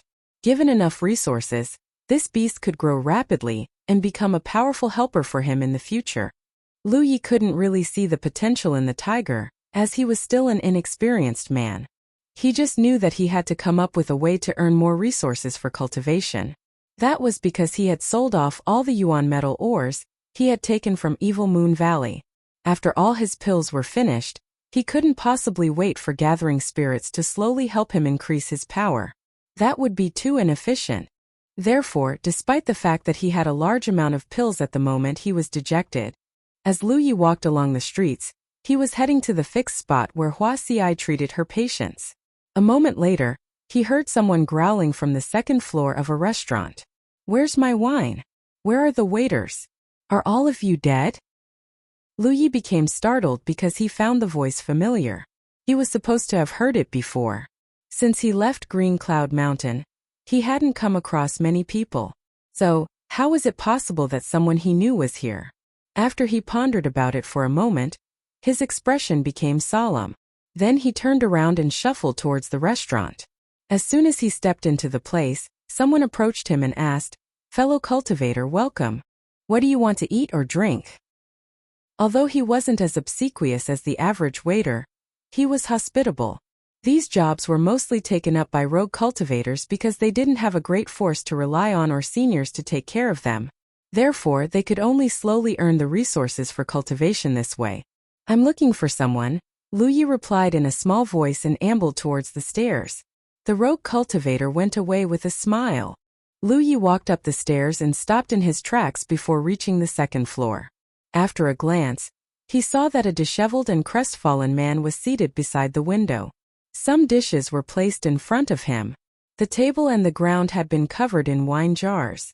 This person seemed to have been hit hard by a terrible event as he was trying to cast away his trouble by drinking wine. Upon making out the person's face, Lu Yi immediately went away as his heart pounded against his chest. It was Dong Shuyi. Earlier, although Lu Yi found the voice familiar, he didn't think it was possible that this person was Dong Shuyi. To be safe, he decided to take the risk and come upstairs to have a look. After that, he realized that this person was indeed Dong Shuyi, who had hunted him down before. He had no idea what Dong Shuyi had gone through, but the latter no longer looked as haughty as before. Could be said that he looked just like a loser. Besides the fact that he appeared miserable, there was also a new scar on his face.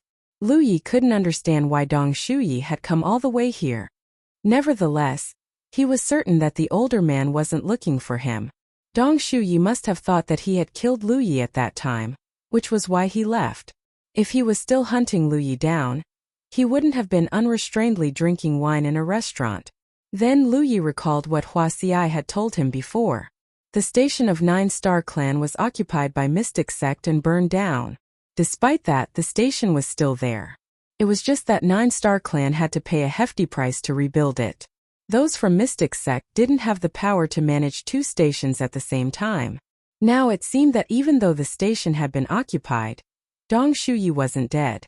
After all, he was a 7th order spell cultivator, so it wasn't easy to kill him. Lu Yi didn't know why Dong Shuyi was here, nor was he interested to find out. He just knew that he had to run away quickly. If he stayed in this area, Dong Shuyi might come across him one day and kill him. On the 2nd floor, Dong Shuyi was looking at the people on the street with a listless gaze. The hustle and bustle of this world made him have the urge to kill all of them. While he was racing after Lu Yi the other day, he saw a message from Chao Yi. After completing his task, he hurriedly returned to the station, only to see countless corpses lying on the ground, and that the entire place had been engulfed in fire. From the mess, Wang Yang, who had been waiting for a long time, emerged and pounced on him with a sword. Dong Shuyi had spent a lot of spiritual power carrying out his task and coming back to the station, while Wang Yang had been waiting in silence, which was why the latter was at an advantage. Moreover, he wasn't really a match for Wang Yang to begin with. In that battle, he was almost killed by Wang Yang. Although he escaped in the end, 3 of his spiritual points had been damaged by his opponent, which made him drop from the 7th order to the 6th order. He only reappeared after recuperating in the wild for about a month. Those from 9-Star Clan had been summoning him, but he wouldn't dare to respond. Besides the fact that the station had been occupied, and countless of their disciples had been killed, the crux of the problem was that those from Mystic Sect had taken away the blessings from the Divine Opportunity column. The station could be rebuilt, new disciples could be recruited, and the lost resources could be accumulated again. However, it wasn't easy to restore the blessings around the column. It was the result of decades of hard work that had been put in by the Spirit Creek Realm Masters from 9-Star Clan. It could be said that this battle had destroyed the foundation of 9-Star Clan in Spirit Creek battlefield. Moreover, the young master was killed under his watch. Even a 9th order cultivator wasn't able to take up the responsibilities for all these mistakes, not to mention that Dong Shuyi was only a 7th order cultivator. The reason those from the Great Force had been summoning him was to hold him accountable. If he dared to go back, he wouldn't even be able to see the moon this night, let alone the sun on the next day. He was terrified, which was why he had squandered all the contribution points he had accumulated over the years to erase 9-Star Clan's brand from his battlefield imprint. Since then, he had betrayed his great force. Humanity's Great Sage. Chapter 110, Running Away. In JoJo, it was very rare for anyone to betray their own great force. That was because in order to erase the great force's brand, one had to spend a large amount of contribution points. Nevertheless, Dong Shuyi had no other choice. Not only had he squandered all the contribution points he had accumulated over the years, but he also had to bear the reputation of being a traitor. 3 of his spiritual points had been damaged, and there was basically no future for him. It could be said that he was in the worst possible situation. All this had happened because a mountain tiger called Yi had killed the young master of 9-Star Clan. Otherwise, his great force wouldn't have accepted Mystic Sect's declaration of war. If that hadn't happened, he wouldn't have taken the risk to race after Lu Yi, and the station wouldn't have been destroyed. At the thought of the dead mountain tiger, he felt his chest burning with fury as he had the urge to find his corpse and slice it into pieces.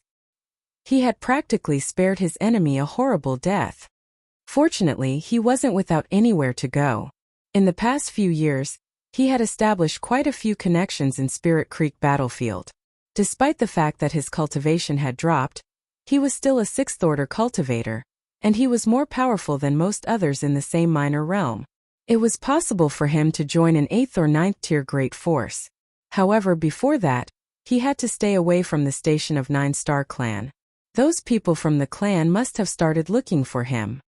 Inside the room, he asked, Lu Yi, are we leaving soon? Lu Yi nodded. It's time to leave. He turned to look at her. You and Amber can stay here. Don't even think about getting rid of us. He became displeased. We've promised each other that we'll start and finish the journey together. Do you think we're a burden to you? That's nonsense. Lu Yi flicked at her forehead. If it weren't for Amber, I would have been killed. Yi covered her forehead and pouted. So, I'm the useless one here. You're useful as well. How am I useful? Yi looked at him with a hopeful gaze. After giving it a thought, Lu Yi replied, You always keep guard around me whenever I rest. I can have some shut-eye thanks to you. Oh. Yi hung her head low. Then Lu Yi lifted his hand and gently pinched her face. All right. We're leaving tomorrow, so you'd better bid Ling Yu farewell now. After she was gone, Lu Yi pondered for a moment and reckoned that he should say goodbye to Wuxia. Previously, he had left this place without informing her. Regardless, she had saved him twice, so it was inappropriate for him to do that again. Upon leaving the bamboo room, he headed to a neighboring room and knocked on the door. Wuxia opened the door, and upon seeing that it was Lu Yi, she said vigilantly, What's wrong? Are you going to drug me again? Stop acting. Lu Yi shot her a glare. You were just fooling me the other day. Do you think I didn't know? He only came to that realization a few days after the incident. Wuxia was a fifth-order cultivator who was an expert in medicine, so how was it possible that she was so easily drugged? Even if the pill had that kind of effect, it wasn't likely that she'd pass out after sniffing it. Therefore, he decided to fish out the pinkish pill and sniffed it. Upon confirming that nothing had happened to him, he finally realized that he had been fooled by Wuxia. You found out about it. Lu Yi shot her another glance and told her about his purpose of visit. I'm leaving tomorrow, so I'd like to bid you farewell now. Thanks for saving me twice. Wuxia batted her eyes. I'm a doctor and you're a patient. You've paid me pills to save you, and it's how things should be. Whatever the case, I have to thank you, Lu Yi said solemnly. Wuxia put on a smile. Bon voyage then. I hope that you'll have a bright future. Thanks. Is there anything else? No. I'll have a rest then. It wasn't until the door was closed that Lu Yi recalled he hadn't added this woman to his friends list. He raised his hand in an attempt to knock on the door, but after some deliberation, he decided not to do it. After he was gone this time, they probably wouldn't meet again. The next morning, Wuxia and Kong Niu went to Tassel City as usual. When Lu Yi left the place, she was already nowhere to be seen. On the other hand, Ling Yu had come over to see them off and she and Yi wept for a bit. After Lu Yi went away for a long distance on the tiger's back, he turned his head, only to see that she was still waving her hand at the dilapidated entrance. After they left the mountain, Amber started running at full speed as the view around them moved backwards rapidly. Yi appeared dispirited. Recently, she had developed a close bond with Ling Yu, which was why she was reluctant to part with her friend. Lu Yi had no idea how to console her, so he could only let her be. Staying on the tiger's back, he consumed some pills and refined them. Presently, he was just one step away from the fourth order, and he reckoned that he could achieve it the next day. When they were taking a rest in the evening, Yi finally pulled herself together. After untying the storage bag from Amber's neck, she took out some herbal powder and clean cotton cloths from it. As Lu Yi was eating his roasted meat, he asked curiously, Where did you get all these from? Senior sister Wuxia gave them to me, Yi explained. She said that if you get injured again, this medicine could be applied on your wounds and also consumed. There was no doubt that these clean cotton cloths were used for dressing up wounds. Looking at these things, Lu Yi felt conflicted within. Although Wuxia was a miser who was also sharp-tongued, there was no denying that she was a kind-hearted person. Knowing that Lu Yi might get injured in battles in the future, she decided to prepare these things for him. Lu Yi pressed his lips together. Since she had prepared these things for him, she could have given them to him when he was bidding her farewell on the previous night. Nevertheless, she said nothing. Lu Yi, do you think senior sister Wuxia has a thing for you? Yi asked curiously. Amber, who was chewing on a piece of meat, lifted its head and stared fixedly at him. "Stop spouting nonsense," Lu Yi replied as he cleaned up the mess. He didn't think he was charming enough to make a woman like her fall for him. It had only been a short time since they got to know each other. Wuxia had treated many people before. To her he was just a wealthy patient. However, to Lu Yi, he would never forget the fact that she had saved his life twice. In fact, Rogue Wanderers Club was a wonderful place. If it weren't because he had to head to the station of Crimson Blood Sect, he might have chosen to stay there.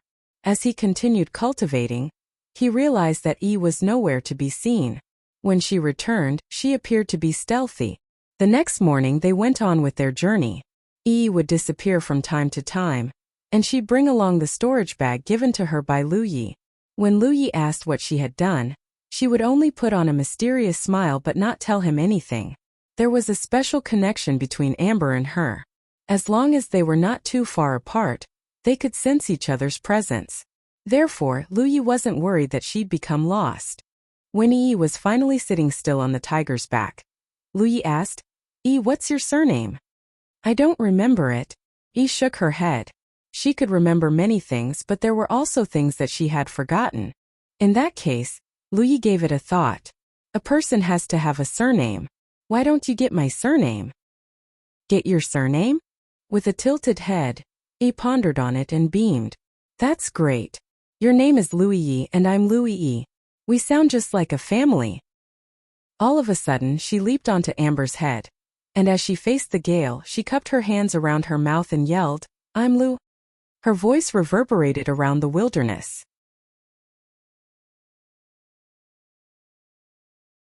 Humanity's Great Sage. Chapter 111, Fourth Order Spirit Creek Realm. As the pills dissolved, Lu Ye's spiritual power streamed into the 47th point and filled it up.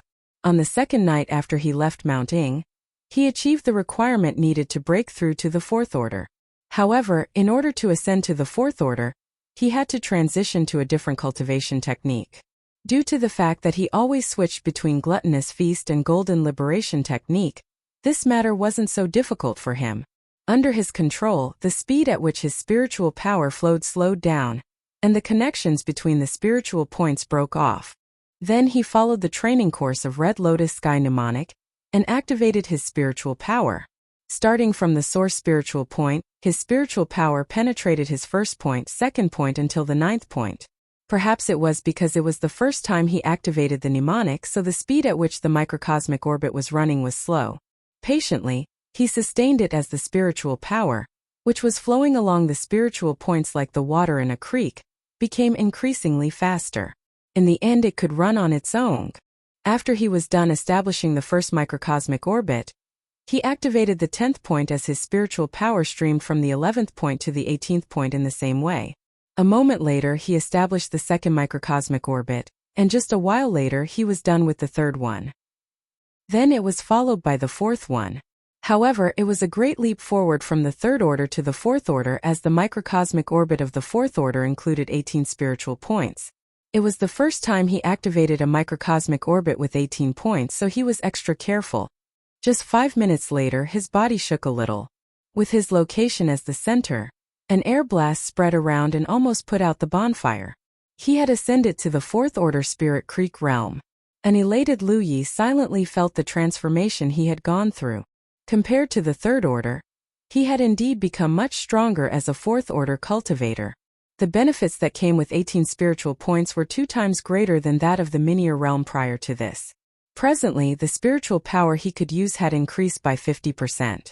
In that case, he could activate a greater power. Moreover, Red Lotus Sky Mnemonic had many advantages over Golden Liberation technique. One was an Earth rank cultivation technique, and the other was a Yellow rank one, so the benefits they could bring to the cultivator were different. The most conspicuous difference was the speed at which his spiritual power flowed. There was a huge difference between the speeds at which the spiritual power moved when a person cultivated a Yellow rank technique versus an Earth rank technique. For the latter, the speed was quicker than the former by 20%. This kind of change could benefit the cultivator and increase his power. After getting to his feet, Lu Yi unsheathed his sword and infused his spiritual power into it. At that instant, A red glow radiated from the blade as though it had been engulfed in a layer of flame. With the help of sharp edge, this kind of weapon was immensely lethal. He arched his brow and wielded the sword. Under the night sky, the sword looked just like a dancing dragon. Then he pushed the weapon forward as the sound of breaking through the air was heard. After his ascension to the fourth order, his power had indeed increased significantly. The increment was much greater than those of the previous ascensions. It was no wonder that people always said the fourth order was a dividing point. If he already had this kind of cultivation when battling against senior brother Zhou from Serene Cloud Mountain at that time, he was confident of killing his opponent without paying a hefty price. Upon retracting his spiritual power, he put the sword back into the sheath and sat back down. Then, he fished out Red Lotus Sky Mnemonic and studied it. This earth-rank cultivation technique came with several spells, which he had seen before. However, the spells required the cultivator to have a powerful cultivation. The weakest spell required the cultivator to be in the fourth order at the very least. In the past he couldn't cultivate it, but now he was qualified. Honestly speaking, when he was fighting against Luoji, he was envious of the other party for having the ability to use spells. When low-rank cultivators got into a scuffle, the one who could use spells would be at an advantage. On the other hand, Lu Yi could only charge forward and forcefully deal with the spells. If it weren't because of the fact that he had defensive spiritual patterns, he would have been tortured to death by Luoji. In the past, he could make use of talisman papers to make up for the deficiency in his battle tactics, but now he was left with only a small number of talisman papers, and he had already used up all the offensive ones. If he could master a spell, his power might not increase by a lot, but he'd have one more technique to deal with his opponents at the very least. Nevertheless, he wasn't in a rush to study the spell. He had never learned any of those before, so he might not be able to understand it at all. He reckoned that he could study it at a later time. At this moment, he was going through the spiritual points he needed to unlock to reach the fifth order. In order to ascend to the fifth order, he had to unlock up to the 63rd point, which was 18 more points than the fourth order. However, he had unsealed 2 extra points before, which were included in the training course of the fifth order. Hence, he only needed to unlock 16 points to attain the fifth order. Given his cultivation speed, as long as he had enough energy and no one disturbed him, it would only take him a month to achieve that. Then he recalled that when the sect master threw him into the Spirit Creek battlefield in the past, he was only a rookie cultivator who had unlocked 3 spiritual points. Upon entering this place, he was completely clueless and surrounded by danger. Even a group of wolves were able to trap him on the tree. It had been 4 months since the incident. Although he still wasn't powerful, he had gotten through the most difficult period. Moreover, his life could be said to have been eventful in the past few months. He had taken part in the epic battle between 2 great forces, was hunted down by a much stronger cultivator, and had battled against a disciple from a top great force who had cultivated a heaven-rank technique. Besides that, he had fallen into life-and-death battles with those who were way more powerful than he was. At the thought of this, he felt that the path he had walked down in the past 4 months had been paved with danger, so he couldn't help feeling sorrowful for himself.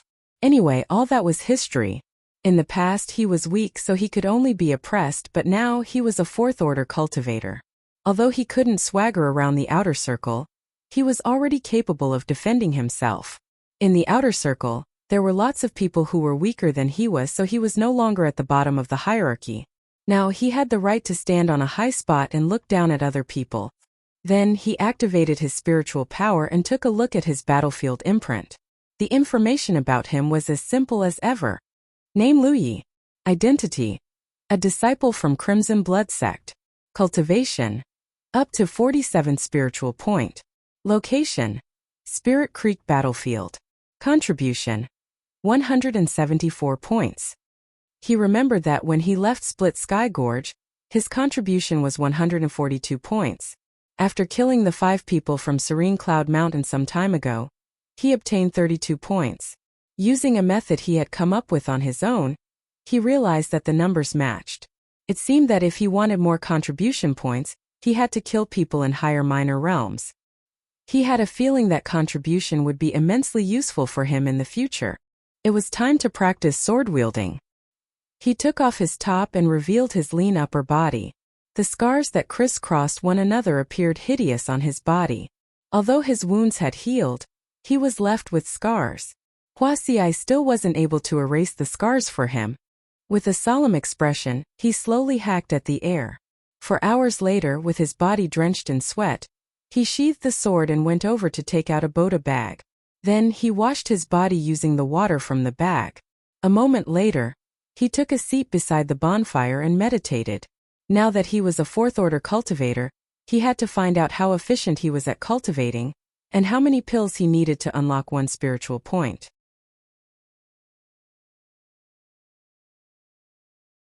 Humanity's Great Sage, Chapter 112, A Spell.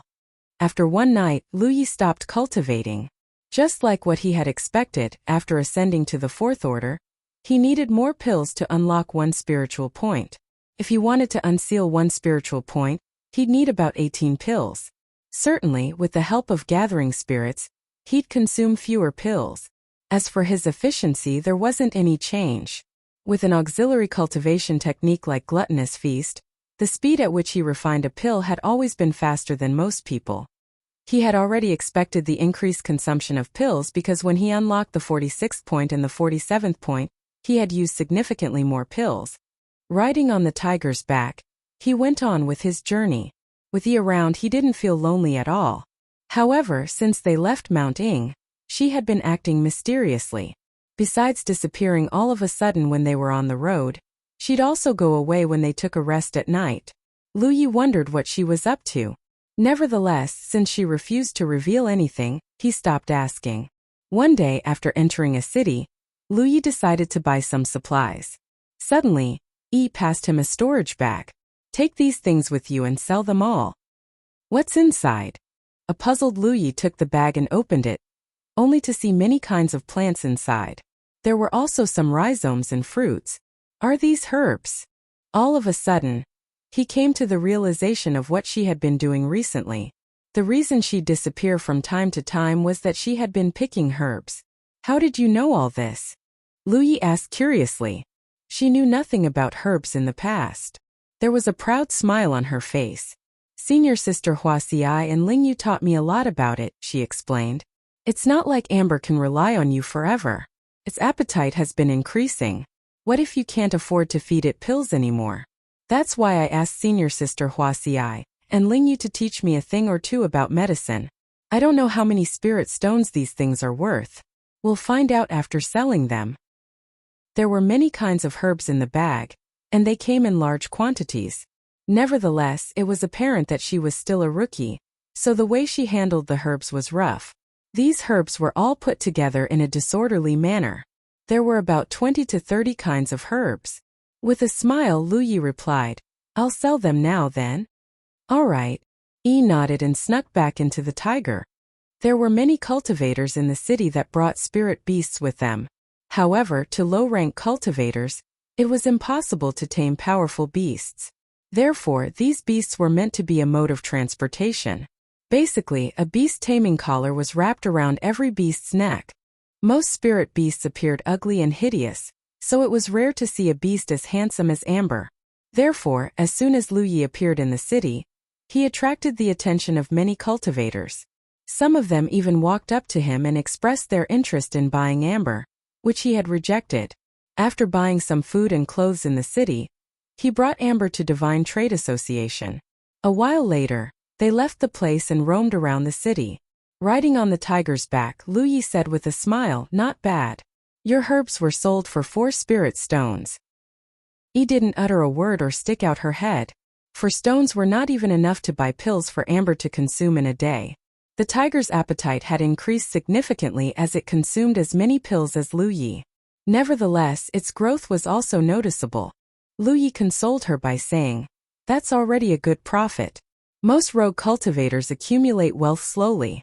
4 stones are enough for us to buy 4 spirit restoring pills. You are still a green hand.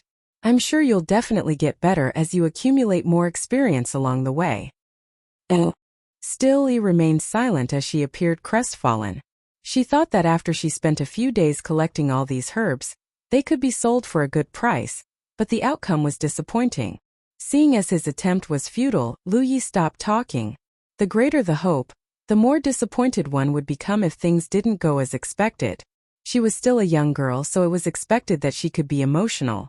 After stuffing a spirit-restoring pill into his mouth and letting gluttonous feast refine it, he fished out Red Lotus Sky Mnemonic and studied the spell. He had never studied spells before, and no one could teach him about it now, so he had to explore it on his own.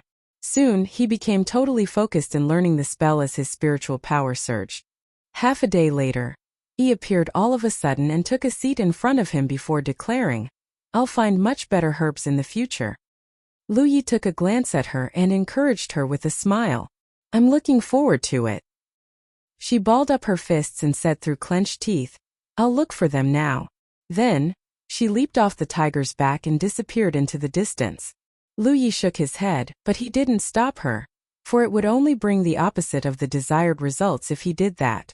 She was well-meaning to want to earn some money to buy pills for the tiger, so he just let her be.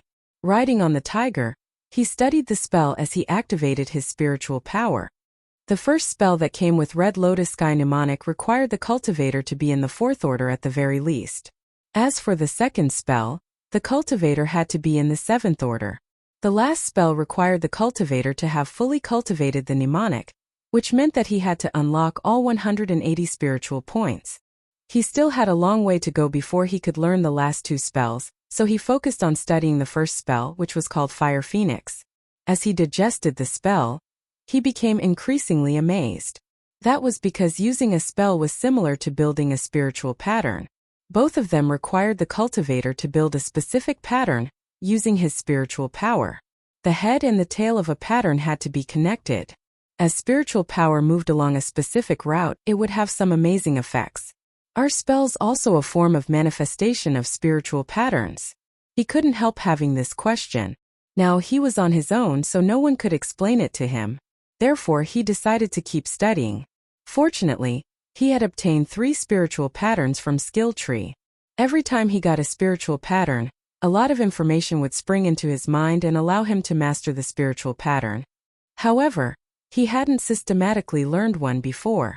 Even though he was able to activate the 3 spiritual patterns with ease and use them in a battle, he still had no idea how they worked. It was just like cooking. Lu Yi, the chef, followed the instructions given to him and added some seasoning to the ingredients. The dishes would turn out to be delicious as well. However, if there was an experienced chef who knew exactly how much seasoning to add at the right time and how to control the heat, there was no doubt that the dishes he made were more palatable. However, thanks to the knowledge regarding the 3 spiritual patterns he had obtained, he was able to study Fire Phoenix and realize that it wasn't difficult to use it.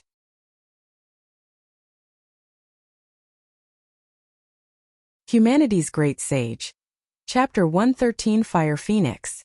Under the night sky, he looked at the burly bird that radiated a red glow, which was intertwined with a hint of golden light, and exclaimed, "Wow! It's such a beautiful quail." If it weren't because this bird was a manifestation of Lu Ye's spiritual power, she would have held it in her hands. The veins on Lu Ye's forehead bobbed as he corrected her by saying, "It's not a quail, it's a fire phoenix. Repeat after me. Fire Phoenix." Yi stared at him with a gaze which seemed to read, "Do you think I am blind?" She obstinately believed that this was a quail. Amber also approached them and sniffed at the chubby bird that seemed stuck in the air with its wings flapping. Upon realizing that not only was this thing inedible, but it was also dangerous, the tiger leaped away. Lu Yi felt that he had been humiliated. He was studying a Fire Phoenix spell technique, but how did he end up producing this thing? Upon going through Red Lotus Sky Mnemonic again, he was certain that the way he cast the spell and activated his spiritual power was right. What was the problem then? How did a Fire Phoenix spell technique turn out to be a quail one? Was this the result of spending the entire day studying it? Lu Yi was torn between tears and laughter. Of all the techniques he had mastered, defensive spiritual patterns were the most power-consuming, and Sharp Edge came next. Gathering spirits was the least power-consuming. The power consumption of Fire Phoenix spell technique was between defensive spiritual patterns and Sharp Edge. After 1 day of studying and over a dozen attempts, he finally succeeded, but the outcome wasn't what he had expected, which was why he was upset. It was just like a man who became a father for the first time. Upon seeing that his newborn baby was ugly, He'd have the urge to stuff it back into the mother's body and remake it. However, regardless of whether he could accept it, the outcome was there, and there was nothing he could do to change it.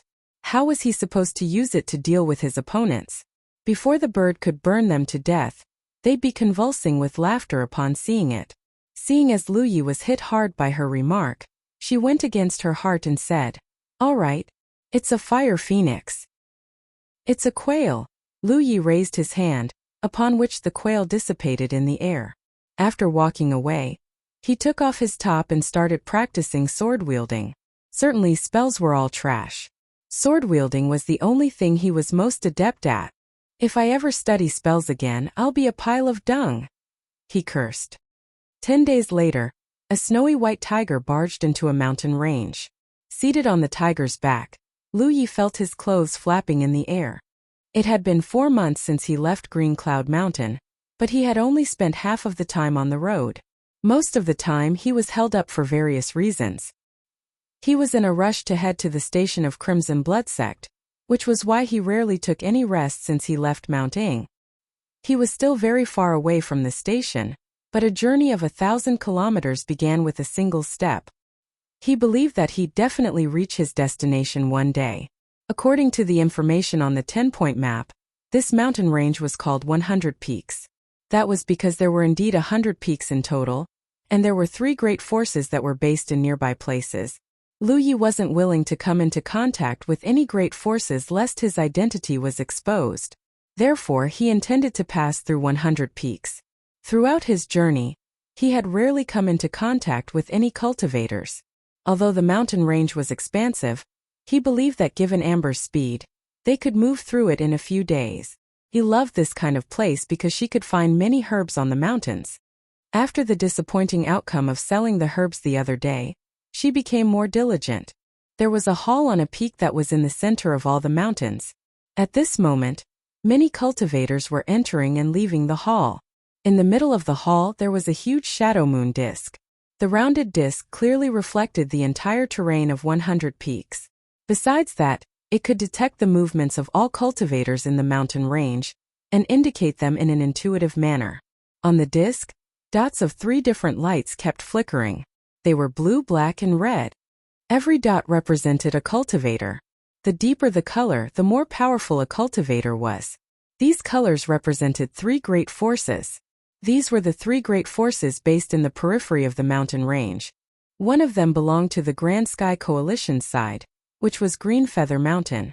The other 2 belonged to Thousand Demon Ridge's side, which were Tai Luo clan and Qin family. The latter was a family-controlled great force.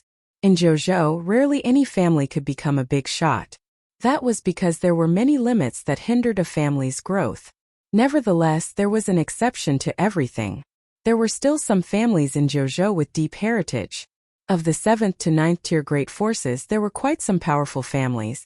In fact, Yu Xiaotaya and the Lu brothers that Lu Yi had come across in Evil Moon Valley were from family-controlled great forces as well, but due to the fact that they were too weak, they were not even ranked. When those from Evil Moon Valley invaded them, they were powerless to resist. Although the Qin family was considered a 9th tier great force, it was still not comparable to a real 9th tier great force. Fortunately, they had Tai Luo clan as a neighbor, so life had been peaceful for them in Spirit Creek battlefield. Presently, it was during a period of time when the Dragon Spring Conference was held.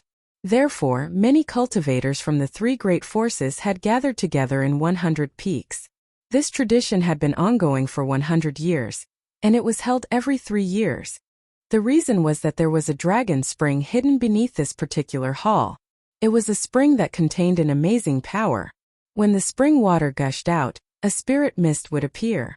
The mist could strengthen a cultivator's body and resolve pill poison.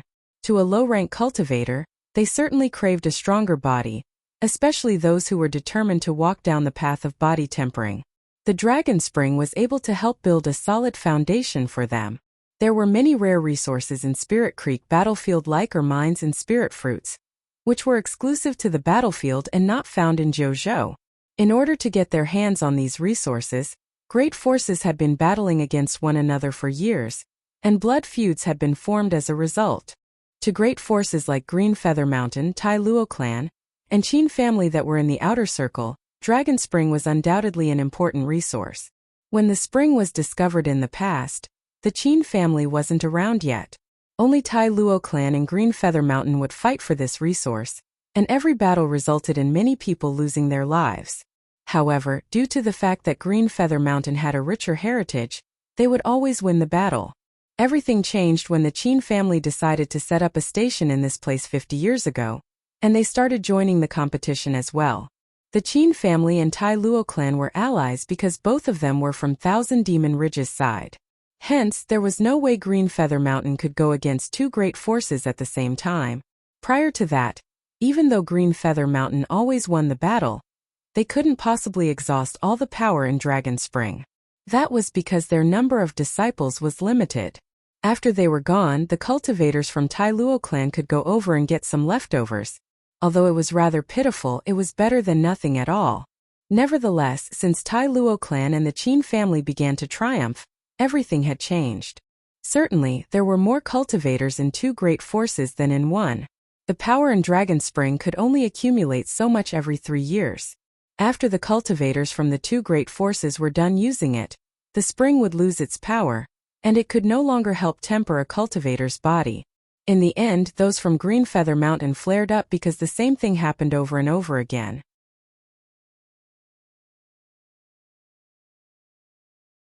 Humanity's Great Sage.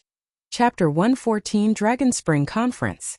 During the Dragon Spring Conference 30 years ago, Green Feather Mountain invited a 6th-tier great force to interfere in the conference, which resulted in Tai Luo clan and the Qin family losing miserably. Certainly, Tai Luo clan and the Qin family also had their allies. Since Green Feather Mountain had broken the rule, the other parties didn't want to be outdone. Therefore, in the next few conferences, allies from all three parties joined the competition and killed each other. Countless cultivators had been buried beneath the ground of 100 peaks. After about 3 to 5 times, they realized that this kind of competition benefited no one. Besides the fact that the loser would suffer immense losses, even the winner had to share a large amount of the benefits to the allies, so only about 20% of the portion was left for them. Moreover, this kind of large-scale battle would create chaos and cause a large number of cultivators to lose their lives. For the past few conferences when allies were invited, all three parties suffered much greater losses than in the past. If this farce dragged on, all three of them would have no one left to inherit their great forces. In the end, it was Tai Luo clan who took the initiative and invited the high-rank cultivators from the other two parties to have a discussion. With the heavens as their witness, they eventually came to an agreement, which was to never look for allies to take part in the competition again. However, considering the fact that Green Feather Mountain had to battle against two great forces, they were allowed to invite some helpers from nearby places, and a restriction regarding the cultivators' power had been imposed if they wanted to take part in the conference. Besides that, they were also given some preferential treatment. It wasn't that Tai Luo clan and the Qin family were showing signs of weakness, but both of them knew that only by doing so could they ensure the continuation of their heritage. Otherwise, a chaotic battle every 3 years would have cost innumerable lives. Those from Green Feather Mountain were fully aware of the situation as well. After all the conditions were discussed and agreed upon, all of them were satisfied. The Dragon Spring Conference in its current form started 15 years ago. As for the helpers Green Feather Mountain had to recruit, they were the rogue cultivators in nearby places. They'd always offer attractive benefits, which was why many rogue cultivators would gladly take part in it. In the past few conferences, it was Green Feather Mountain who gained the upper hand. It couldn't be said that they had won by a landslide, but they'd always gained the most benefits in the end. However, it had been a few days since the start of the current conference, and they had suffered immense losses as they were unable to protect their mountains. There were exactly 100 peaks in this mountain range. In the agreement they had signed, they had also agreed on how the portions would be distributed, which was to fight for the ownership of all these mountains. In that agreement, one particular condition was considered a preferential treatment for Green Feather Mountain. Of all 100 peaks, they already owned 40 of them initially. For the remaining 60 peaks, Tai Luo clan had 35 while Qin family had 25. In other words, if such a situation persisted until the end of the conference, Green Feather Mountain would have 40% of the quota, and they'd be the first to enter the spring. Tai Luo clan would come next as they had 35%, and the Qin family would be the last as they had 25%. This kind of distribution wasn't perfect, but they were fine with it. Nevertheless, since it was a competition, the situation wouldn't remain stagnant until the end of the conference. 3 days ago, the fight for the peaks had started. Presently, of all 100 peaks, Green Feather Mountain owned 35 of them, and Tai Luo clan had 40.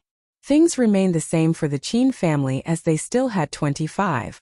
That was because the Qin family rarely made a move in the past few days as the other parties fell into intense battles.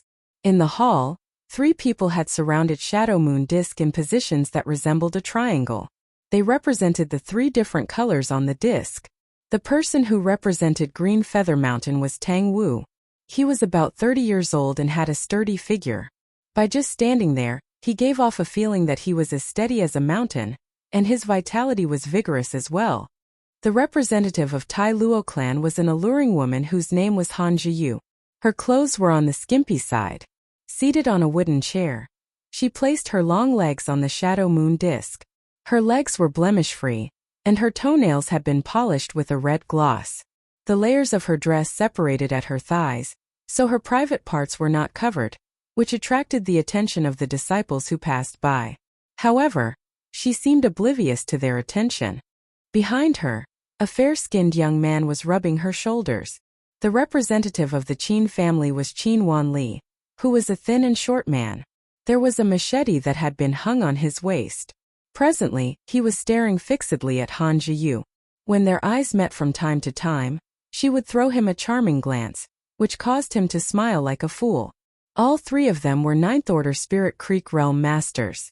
Usually, they get their training in the core circle of the battlefield.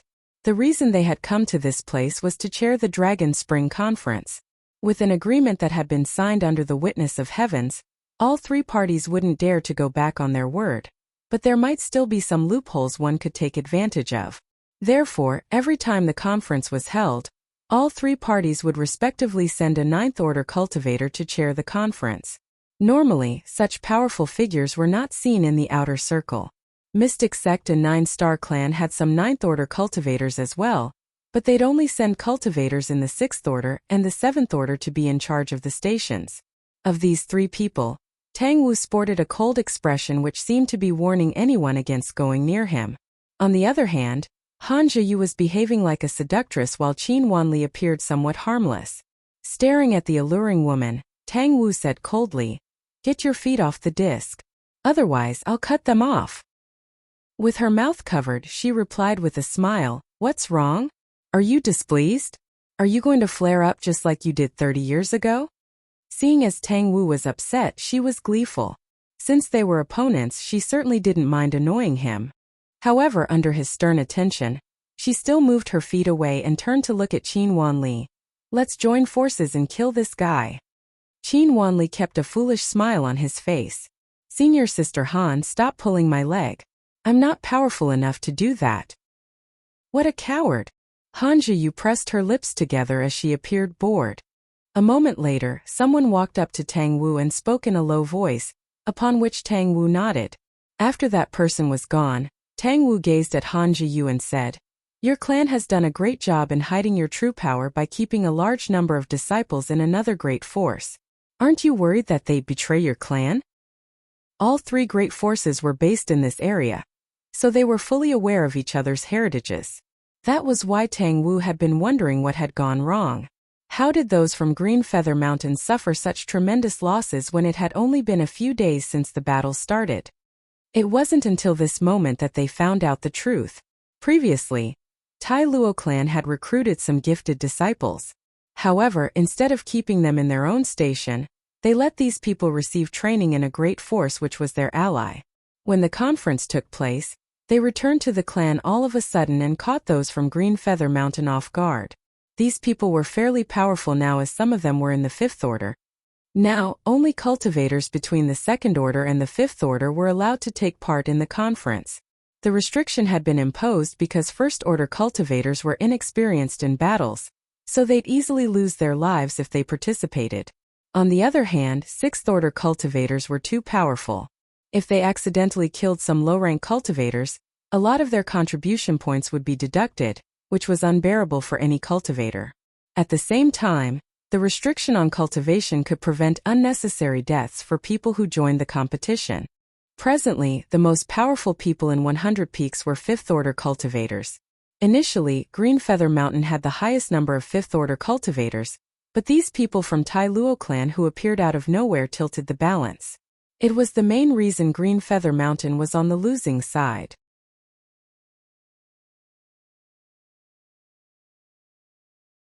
Humanity's Great Sage. Chapter 115 Thunder? Oh! This had something to do with the number of peaks that Green Feather Mountain had occupied earlier. Occupying so many mountain peaks in the early stages of the Dragon Spring Conference might not necessarily be a good thing. In this way, Green Feather Mountain had to spread out its strength to guard these hills. Now that 10 mountain peaks had been lost in a row, Green Feather Mountain's defenses were strengthened instead. It would be difficult for the Tai Luo clan to proceed any further. Besides, Green Feather Mountain did not lose many men. The cultivators originally guarding those mountain peaks did not choose to fight recklessly after sensing the strength of the enemy forces, which preserved a large part of their strength. The current disadvantage was only temporary. It could not determine the final result. After several days of confrontation, Green Feather Mountain was obviously going to start a counterattack. There was an area on the topographic map reflected by the shadow moon disk where blue and black dotted lights intersected. Fierce battles had broken out on several of the mountain peaks. The cultivators from both sides were tangled together in battle, and some of the dotted lights would be extinguished from time to time. The blue dots were the cultivators of Green Feather Mountain, while the black dots were the Tai Luo clan. As for the red dots, they represented the Qin family. The gazes of Tang Wu and the other two were focused on the place of confrontation. They were judging the pros and cons of the situation from the remaining number of dotted lights. Han Zhiyu's expression gradually became gloomy. That was because the Tai Luo clan was clearly at a disadvantage in this confrontation. An hour later, the outcome of the battle came out. Green Feather Mountain had regained 2 mountain peaks. Han Zhiyu immediately became unhappy and coldly snorted. A bunch of trash. Tang Wu stood there as motionlessly as a mountain, showing neither joy nor anxiety. A rogue cultivator just barged into the fray. Qin Wanli suddenly said. Tang Wu and Han Zhiyu turned to look at the same time, and immediately noticed the addition of a white that had appeared on the edge of the shadow moon disk. 4th Order Spirit Creek Realm. Han Zhiyu quickly determined the other party's cultivation from the brightness of the white dot. She curled her lips into a smile. This guy is pretty unlucky. The reason for her words was that the location where that white dot had appeared was the territory of the Tai Luo clan. A large part of the continuous mountain range in that area was occupied by the Tai Luo clan. Moreover, there were at least 5 or 6 black dots on each mountain peak that stayed behind to guard the place. A 4th Order Spirit Creek Realm Master was not considered weak in this area, but he was by no means powerful either. He could be defeated by any random 5th Order Spirit Creek Realm Master. 100 Peaks was very large, so it was impossible for the 3 factions to waste their resources to seal off the entire 100 Peaks during the Dragon Spring Conference. Besides, the rogue cultivators nearby knew that the Dragon Spring Conference was currently being held here. Aside from the rogue cultivators summoned by Green Feather Mountain, nobody else would suddenly barge into the area. Naturally, there were always exceptions to everything. The Dragon Spring Conference had been held so many times before. It was not as though no rogue cultivator had accidentally barged into 100 Peaks during the Dragon Spring Conference. It was just that those rogue cultivators never enjoyed a good ending. If he had intruded into the area occupied by Green Feather Mountain, he might have been recruited by Green Feather Mountain. Unfortunately, those who intruded into the area occupied by either the Tai Luo clan or the Qin family, there was no saving them anymore. Due to the previous contract, Green Feather Mountain could recruit these outsiders as helpers. However, the Tai Luo clan and the Qin family could only use their own strength to prevent any problems before they happened. Therefore, the Tai Luo clan and the Qin family would never allow any outsider to roam the 100 Peaks alive. Guess which faction he is from? Han Zhiyu looked at the white dot with interest. As a 9th Order Spirit Creek Realm Master, she had no choice but to return to host the Dragon Spring Conference. It was actually a very boring event for her. Since she could neither kill nor beat up these weaklings, she could only find other things to amuse her on her own. Qin Wanli chuckled. He will belong to whichever faction you say he belongs to, Senior Sister Han. His response was equivalent to him not saying anything at all. Tang Wu, what about you? She lifted her head to glance at Tang Wu. Tang Wu didn't even bother to acknowledge her, which made her pout. Wooden pillar. Then she turned to look at Qin Wanli. Do you want to make a bet? Qin Wanli said. It's rare for you to be interested in something, Senior Sister Han. This junior brother will keep you company. 200 contribution. She suddenly became excited. Cough, cough, he abruptly coughed violently.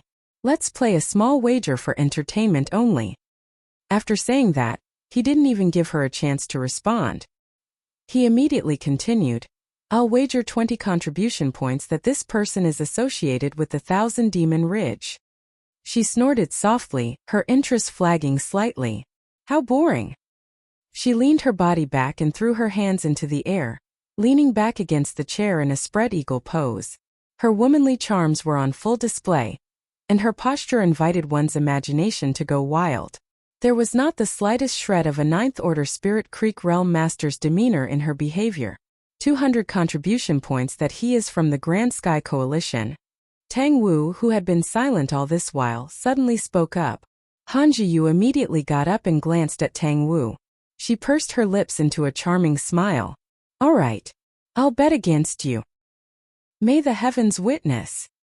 May the heavens witness. In an instant, 3 pairs of eyes focused on the white dot. They watched as the white dot approached the nearest mountain peak at an extremely fast speed. Sitting atop the tiger's back, Lu Yi frowned. He did not know if he was only imagining things, but he felt as though he was being watched. It was just that a careful check of his surroundings revealed nothing. This made him become vigilant, and he even recalled Yi, who was picking medicinal herbs nearby. As they continued forward, they did not meet with any incidents until they climbed the nearest mountain peak. Amber suddenly stopped in its tracks. Lu Yi, who was sitting atop the tiger's back, pressed his right hand against the hilt of his knife. He secretly activated his spiritual power. Amber also crouched down low and let out a deep growl. There was an ambush here. Lu Yi had clearly noticed the fact that he had fallen into someone else's ambush. He did not know who was hiding an ambush here, why they had set up an ambush here, or even what the other party's cultivation was. The current situation was very disadvantageous for him. Wind blew across the mountain top, making the leaves rustle in the wind. A person's voice suddenly rang out from not far away. Lightning! Lu Yi immediately turned to look in the direction of the voice and saw a young man sitting among the branches of a large tree. The young man was quietly looking at him, and it was this young man who spoke just now. Activating his spiritual power, he studied the aura around the other party's body. It was a 4th-order Spirit Creek Realm Master. Frowning, he tentatively asked, Thunder. There was a sound of something slicing through the air. Lu Yi hurriedly ducked his head. 2 sharp arrows narrowly passed over the top of his head from both left and right directions. Several strands of his hair fell to the ground. The other party had attacked without warning. If not for the fact that he had experienced many life and death struggles recently, he would not have been able to avoid that attack just now. It was obvious that he had wrongly answered the other party's secret password.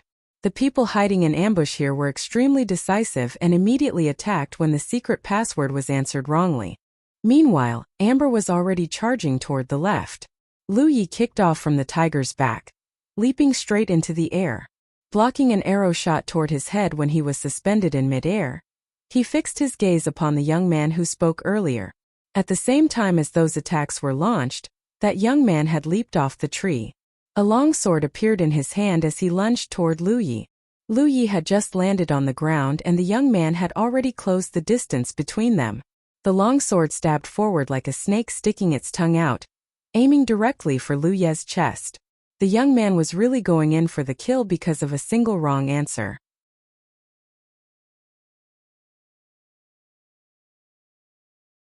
Humanity's Great Sage. Chapter 116. What the hell? Oh! In the face of such a fierce attack, Lu Yi neither dodged nor stepped aside. Instead, He slashed at the young man fiercely. A fiery red light flashed across the blade of his knife, making his knife seem as though it was on fire. The young man was clearly taken aback by Lu Ye's ferocity. He hurriedly changed the trajectory of his sword, lifting his sword to block the attack instead. There was a loud clashing sound. When their blades interlocked for a moment, his sword nearly flew out of his hands and he was pushed back by that force. The shock in his eyes intensified. Before he could do anything, the knife in Lu Ye's hands came slashing down upon him like a tempest. Ever since Lu Ye left Green Cloud Mountain, he would resolutely practice his swordsmanship for at least 4 hours a day as long as the conditions allowed. While this training might not allow him to master any special or mysterious sword techniques or skills, it had made his foundation become more and more solid. Coupled with the experience he accumulated from the battles over the past few days, he was no longer the same greenhorn who left Green Cloud Mountain back then. He had slowly formed a fighting style of his own. It was fierce and vicious. That was because he could rely on the protection spiritual pattern. If the young man had not hurriedly changed his move to block the first attack just now, he would have been cut in half by that blow. His prudence had allowed him to escape death, but that was all. The clashing sounds rang out incessantly. Every slash that landed would force him back by 3 steps. Moreover, his wrist was beginning to crack under the impact of that mighty force. He wailed inwardly. Where did this lunatic come from? How can he fight so aggressively? I am also in the 4th Order Spirit Creek realm, but I am significantly weaker than him. Whenever his opponent attacked, the vitality around his opponent's body would surge greatly.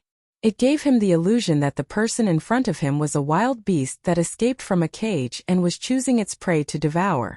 Out of the corner of his eyes, he could see his 2 junior brothers flanking his opponent from behind. He would be able to join forces with his 2 junior brothers to besiege his opponent as long as he persevered for a few more seconds. While backing away, he reached his hand toward his storage bag. He had just taken out a spirit talisman paper, and was just about to activate the spirit talisman paper when he heard a cracking sound. He was shocked. Out of the corner of his eyes, he saw that his long sword had broken into 2. The broken blade flew out to the side.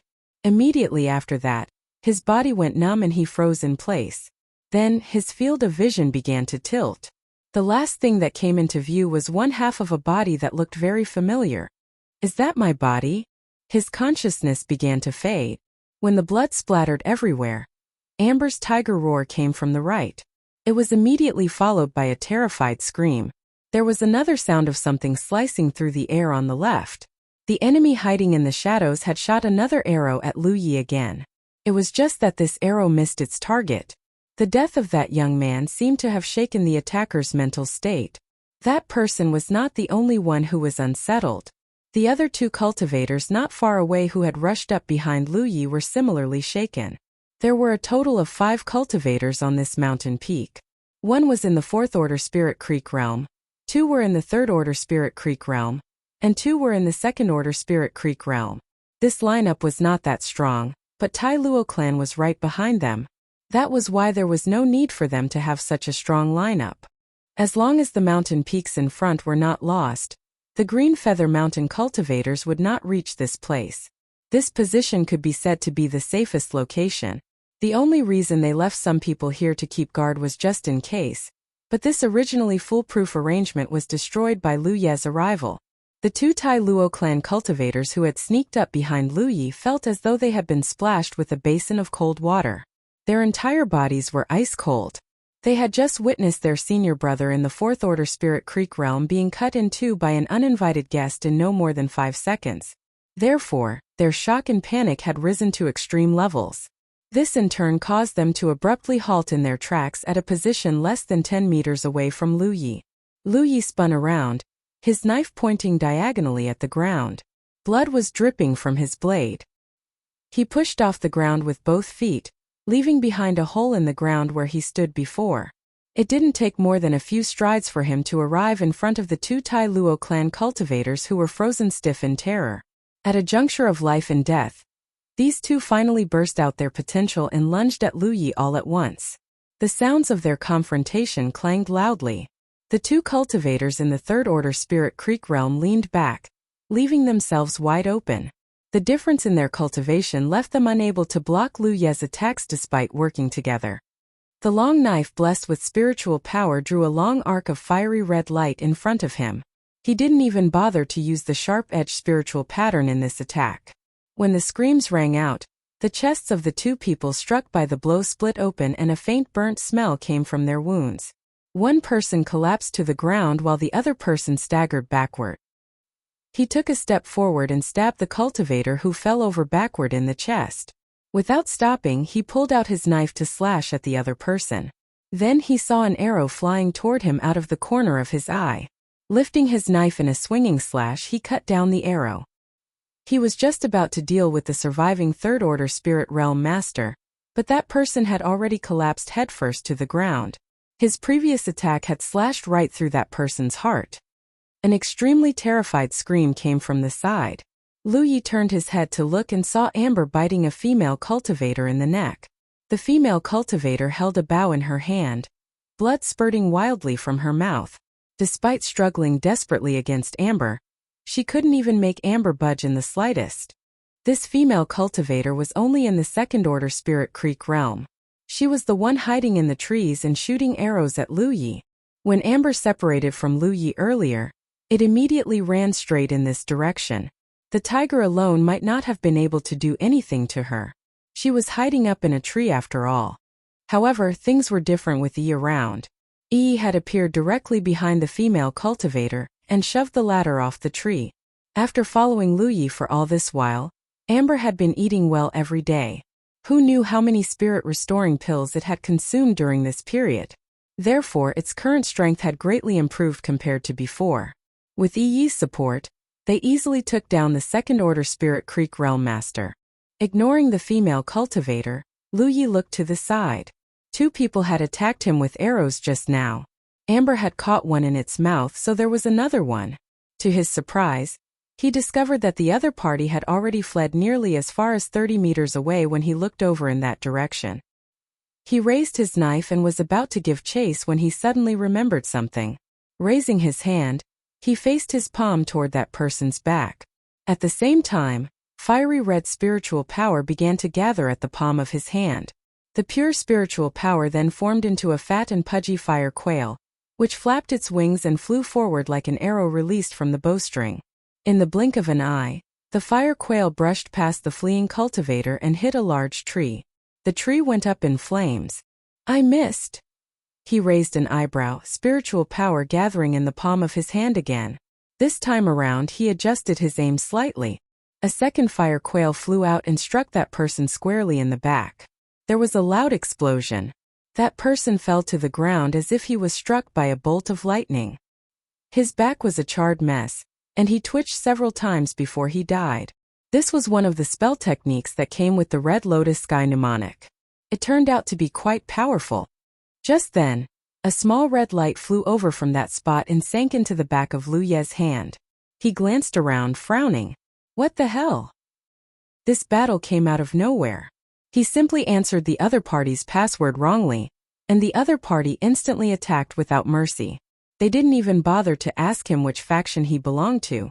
Since the other party had not held back, he did not bother to restrain himself either. It wasn't until he finished killing them all that he became certain that these people belonged to the Thousand Demon Ridge faction. It looked like he had not killed the wrong people.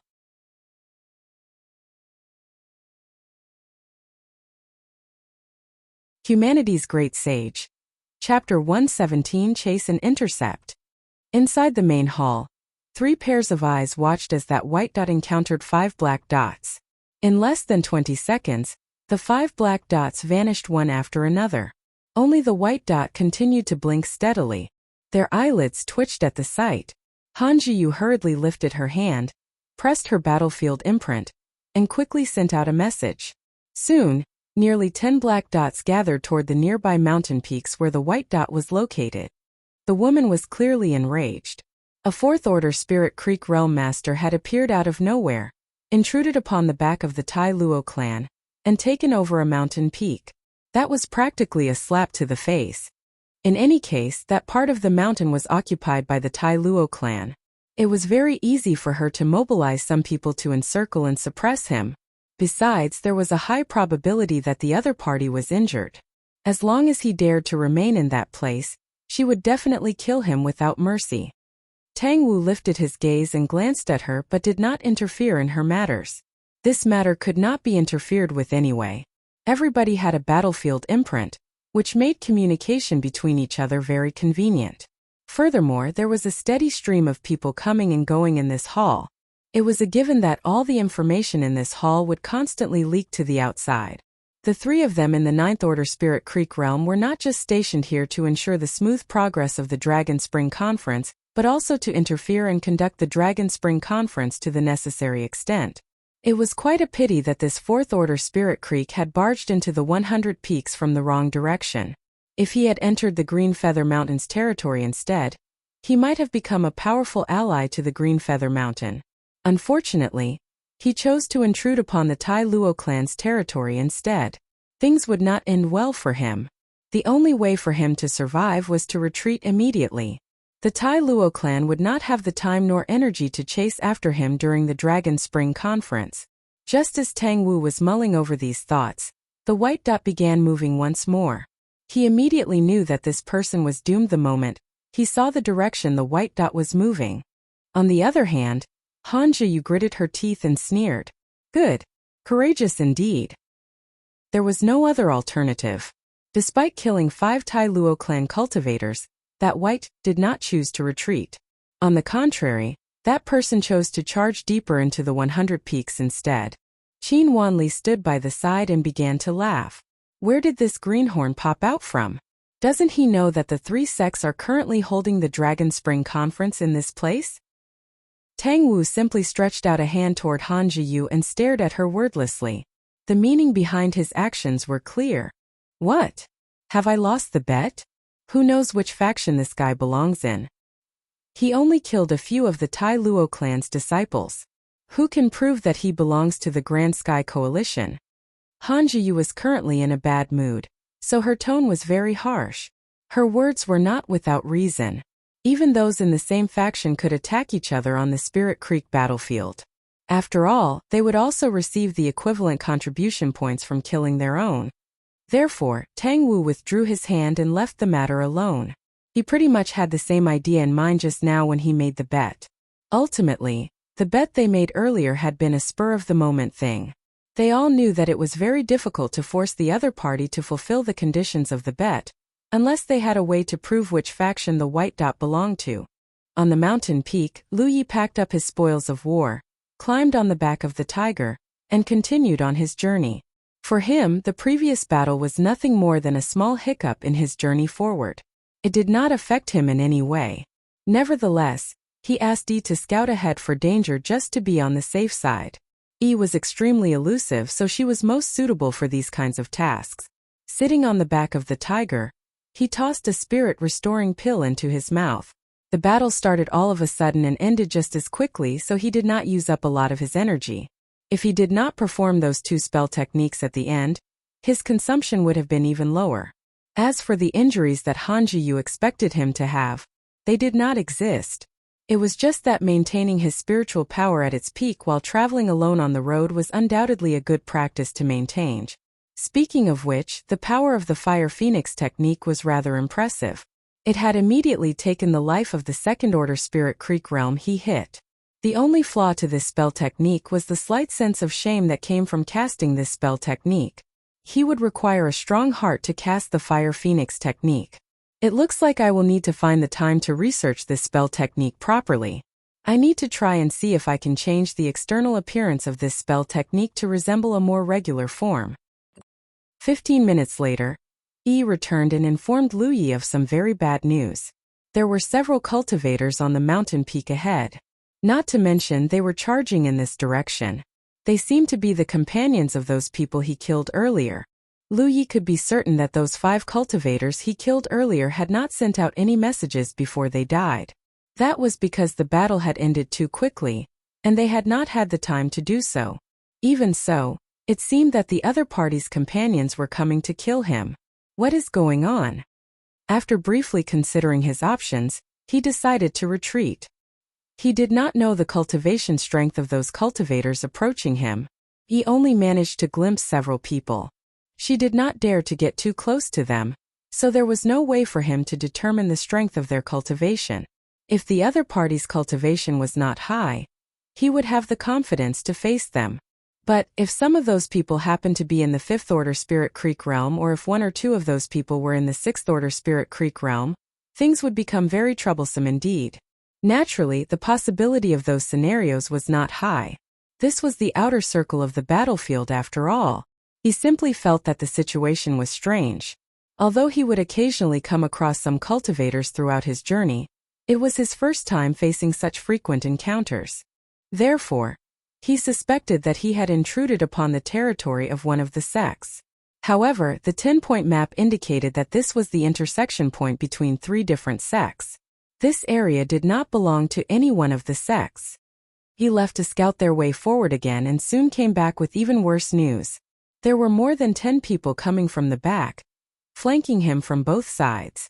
He immediately had a bad feeling. At this moment, he could be sure that he had intruded upon the territory of one of the sects. Otherwise, his movements would not have caused such a big reaction. It was too late for him to retreat now. He could vaguely sense the spiritual power fluctuations coming from some of those people. That indicated that those people were very close at hand. Thus he patted Amber's body. They turned in a different direction and tried to escape from the sides. There are people coming from the front and the back. But surely there won't be people coming from the sides, right? Inside the main hall, Han Jiyu was glaring hatefully at the white leaping up and down the 100 peaks. As command after command was conveyed to the troops, wave after wave of black dots set off from each mountain peak to surround the white spot. She had now gotten a piece of definitive information. The cultivator who had barged into the territory was riding on a snow-white tiger. That was why he could move around so quickly, and the Tai Luo clan cultivators chasing after him were unable to catch up to him. However, she did not need her disciples to catch up to the enemy. Under her constant mobilization of the troops, a tight encirclement was slowly taking shape. There were no less than 30 black dots surrounding the white dot in all directions. No matter which side he tried to break through, he would be attacked. They only needed to delay him for a moment and the others would be able to swarm him and turn him into mincemeat. She was furious that something like this had occurred during the Dragon Spring Conference. If not for the fact that she could not make a move during the Dragon Spring Conference, she would have personally gone out to capture the person riding on the white tiger and give him a taste of extreme torture.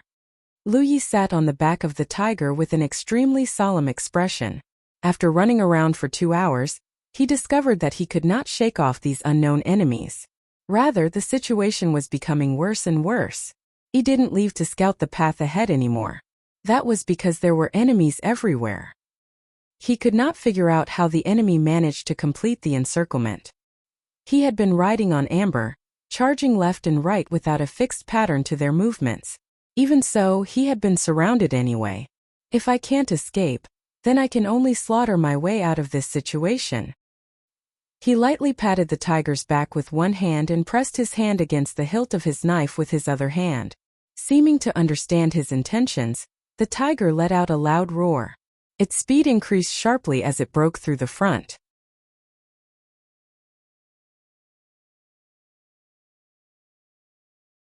Humanity's Great Sage.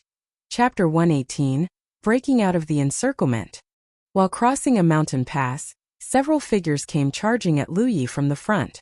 The person in the lead had dense spiritual light surrounding his body, indicating that he was in the 5th Order Spirit Creek realm. He leaped from tree branch to tree branch, his figure moving as agilely as the wind.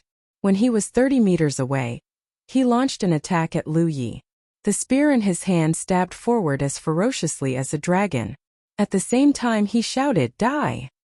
A burst of overwhelming spiritual power surged at the tip of the spear, adding to the power of this attack. It was accompanied by the sharp sound of something slicing through the air. The distance between the two parties closed rapidly. It was too late by the time Amber wanted to dodge the attack. Lu Yi raised his hand in the direction of that man, spiritual power swelling in the palm of his hand. In the next moment, a red light burst forth. A fat bird flapped its wings and dived straight at that man. A spell cultivator? The Fifth Order Spirit Creek Realm Master was shocked. For a Fourth Order Spirit Creek Realm Master to cast spells at such a speed, it could only mean that this person was a spell cultivator. This spell technique looked similar to the Firebird technique. However, it was a little different from the normal Firebird technique in the sense that the Firebird shot out by the opponent was rather chubby. The Fifth Order Spirit Creek Realm Master was stuck in mid-air and had difficulty avoiding the attack. Thus, he stabbed his spear forward and struck the fat bird flying toward him squarely in the middle. There was a loud explosion. A blast of spiritual power erupted and a scorching aura wrapped around him. It was fortunate that he was in the Fifth Order Spirit Creek realm. Only by hurriedly drawing upon his spiritual power to protect himself did he manage to come out of that attack unscathed. His expression was very solemn when he landed on the ground. Even though he only made contact for a moment, he had felt the purity of the opponent's spiritual power. It did not seem like something a Fourth Order Spirit Creek Realm Master would possess. Turning his head to look around, he saw that the young man riding on the white tiger had swerved to the flank. That young man clearly had no intention of confronting him directly. On that side, two Fourth Order Spirit Creek Realm Masters joined forces to launch a pincer attack on the young man. One of them wielded a machete that looked extremely heavy as a weapon. The blade came slashing downward, aiming directly at the tiger's head. The other person wielded a long sword. He swung his sword and created sword flowers that stabbed at Lu Yi, who was riding on the tiger's back. A scorching aura spread out once more as spiritual power with a red glow gathered. Another fat firebird flew out and swooped down on the Fourth Order Spirit Creek Realm Master wielding the machete. At the same time, Lu Yi pulled out his knife and slashed at the enemy with the long sword. Clang.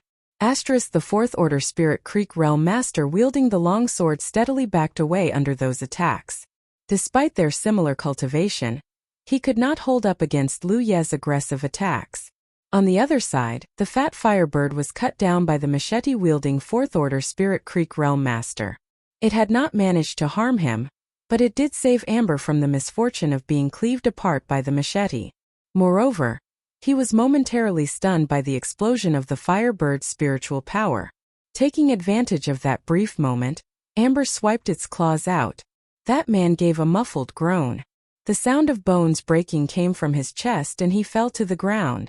It only took an instant before the combined attack of the two Fourth Order Spirit Creek Realm Masters was broken.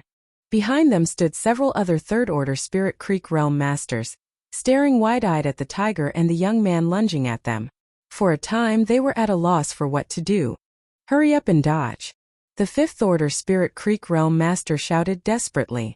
In the original plan, he and the two Fourth Order Spirit Creek Realm Masters were responsible for leading the first round of attacks to ensure that the opponent was forced off the tiger's back. That young man would be doomed as long as they could knock him to the ground.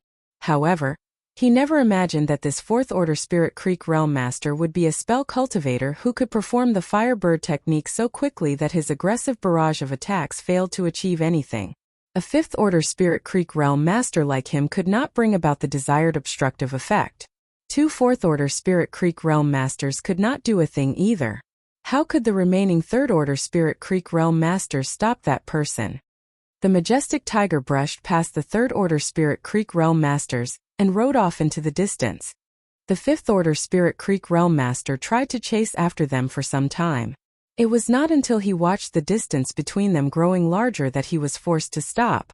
Turning his head back to look, he caught sight of one of his junior brothers in the Third Order Spirit Creek realm.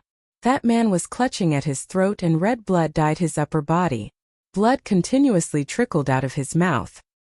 He stretched out a hand toward the Fifth Order Spirit Creek Realm Master and cried out with difficulty, "Save me, senior brother!" How could he be saved? With the severity of his injuries, he could only wait for death. By the time the Tai Luo clan cultivators chasing from the rear arrived, they were greeted by the sight of these people standing frozen in place with ugly expressions. One of their fellow sect members lay dead on the spot. Lu Yi continuously broke out of countless encirclements. His expression was solemn. He could sense that there were enemies in all directions. No matter which direction he went, He could not escape the encirclement and suppression of those people. Unfortunately, he simply could not understand the situation. Who on earth have I offended? Who does this territory belong to? Did I accidentally fall into a den of thieves? Fortunately, he had Amber. It was all thanks to Amber's swift speed. He would not have the capital to escape in the face of the continuous encirclements and suppressions otherwise. Nevertheless, he could sense that the force of the encirclements grew stronger the further he moved forward. It had been rare to encounter Fifth-Order Spirit Creek Realm Masters at the beginning, but now, he would encounter 1 or 2 Fifth-Order Spirit Creek Realm Masters every time he ran into any cultivators. This situation made him very miserable. Lu Yi was not the only person feeling miserable. Han Jiyu, who was watching the shadow moon disk back in the palace, felt equally miserable. She watched helplessly as the white dot dashed left and right across the 100 peaks, constantly breaking out of the encirclements. Moreover, 1 or 2 black dots would disappear suddenly from time to time. In less than a day's time, more than 10 Tai Luo clan cultivators had died at the hands of that man. Therefore, she gnashed her teeth together loudly in irritation. She wished that she could grab the white dot out of the shadow moon disk and bite him to death. The Dragon Spring Conference had been going very well until this troublemaker popped out of nowhere. Out of all the options, the Tai Luo clan had suffered many losses under this person. As the person in charge of the Dragon Spring Conference, it was only natural that she needed to bear some of these responsibilities. It would not have been a big deal if that were all. It was only the deaths of a few dozen disciples after all. Such losses were something the Tai Luo clan could bear. When was there ever a Dragon Spring Conference that did not involve death? However, the Tai Luo clan had spent too much energy and manpower in order to encircle and suppress this person. This situation had given rise to their repeated defeats in the battle against Green Feather Mountain. Tang Wu would not simply stand by the sidelines and watch the drama unfolding. When he saw that the Tai Luo clan was being restrained by an outsider, it was only natural that he would take various actions. The mountains that had been captured earlier were now being lost one by one. Be that as it may, the Tai Luo clan could not simply leave the outsider alone. More than a dozen disciples had died at that man's hands. They would not have an explanation for the higher-ups if they left the matter alone. Besides, the outsider was currently within the Tai Luo clan's territory. The losses would be even greater if they left him be. That was why the Tai Luo clan was currently facing a difficult situation. They wanted to kill the outsider as soon as possible, and then put all their energy into the battle against Green Feather Mountain. However, they could not kill him and were caught in a dilemma as a result. In contrast, Tang Wu was undoubtedly reveling in a secret sense of enjoyment. Green Feather Mountain had always been in a disadvantaged situation, but the arrival of an unwanted guest had allowed them to slowly turn the situation around again. He watched the white dot running around the 100 peaks, feeling slightly uncomfortable. It's a good thing if this person continues to move forward in a straight line. That way, he will enter Green Feather Mountain's territory. Both parties will encounter each other as long as he enters Green Feather Mountain's territory. Based on his previous display, he will surely be of great help to Green Feather Mountain if we can recruit him. At this moment, I can only pray in secret that this unwanted guest will persevere for as long as possible. Only by surviving can he continue to distract the Tai Luo clan. Just as the thought passed through his mind, he raised an eyebrow. That was because the white dot in the shadow moon disk had changed directions once more. This time it was heading directly toward Green Feather Mountain's territory. This bastard has finally been enlightened. He immediately sent out a message. This is an opportunity for Green Feather Mountain to try and see if they can get in touch with that person. On the other hand, Tang Wu's actions had not escaped Han Jiyu's notice. Her gaze immediately became as sharp as a knife, sweeping over him with a fierce glare. She activated her battlefield imprint and sent out a message. No matter what, we cannot allow the outsider to enter Green Feather Mountain's territory.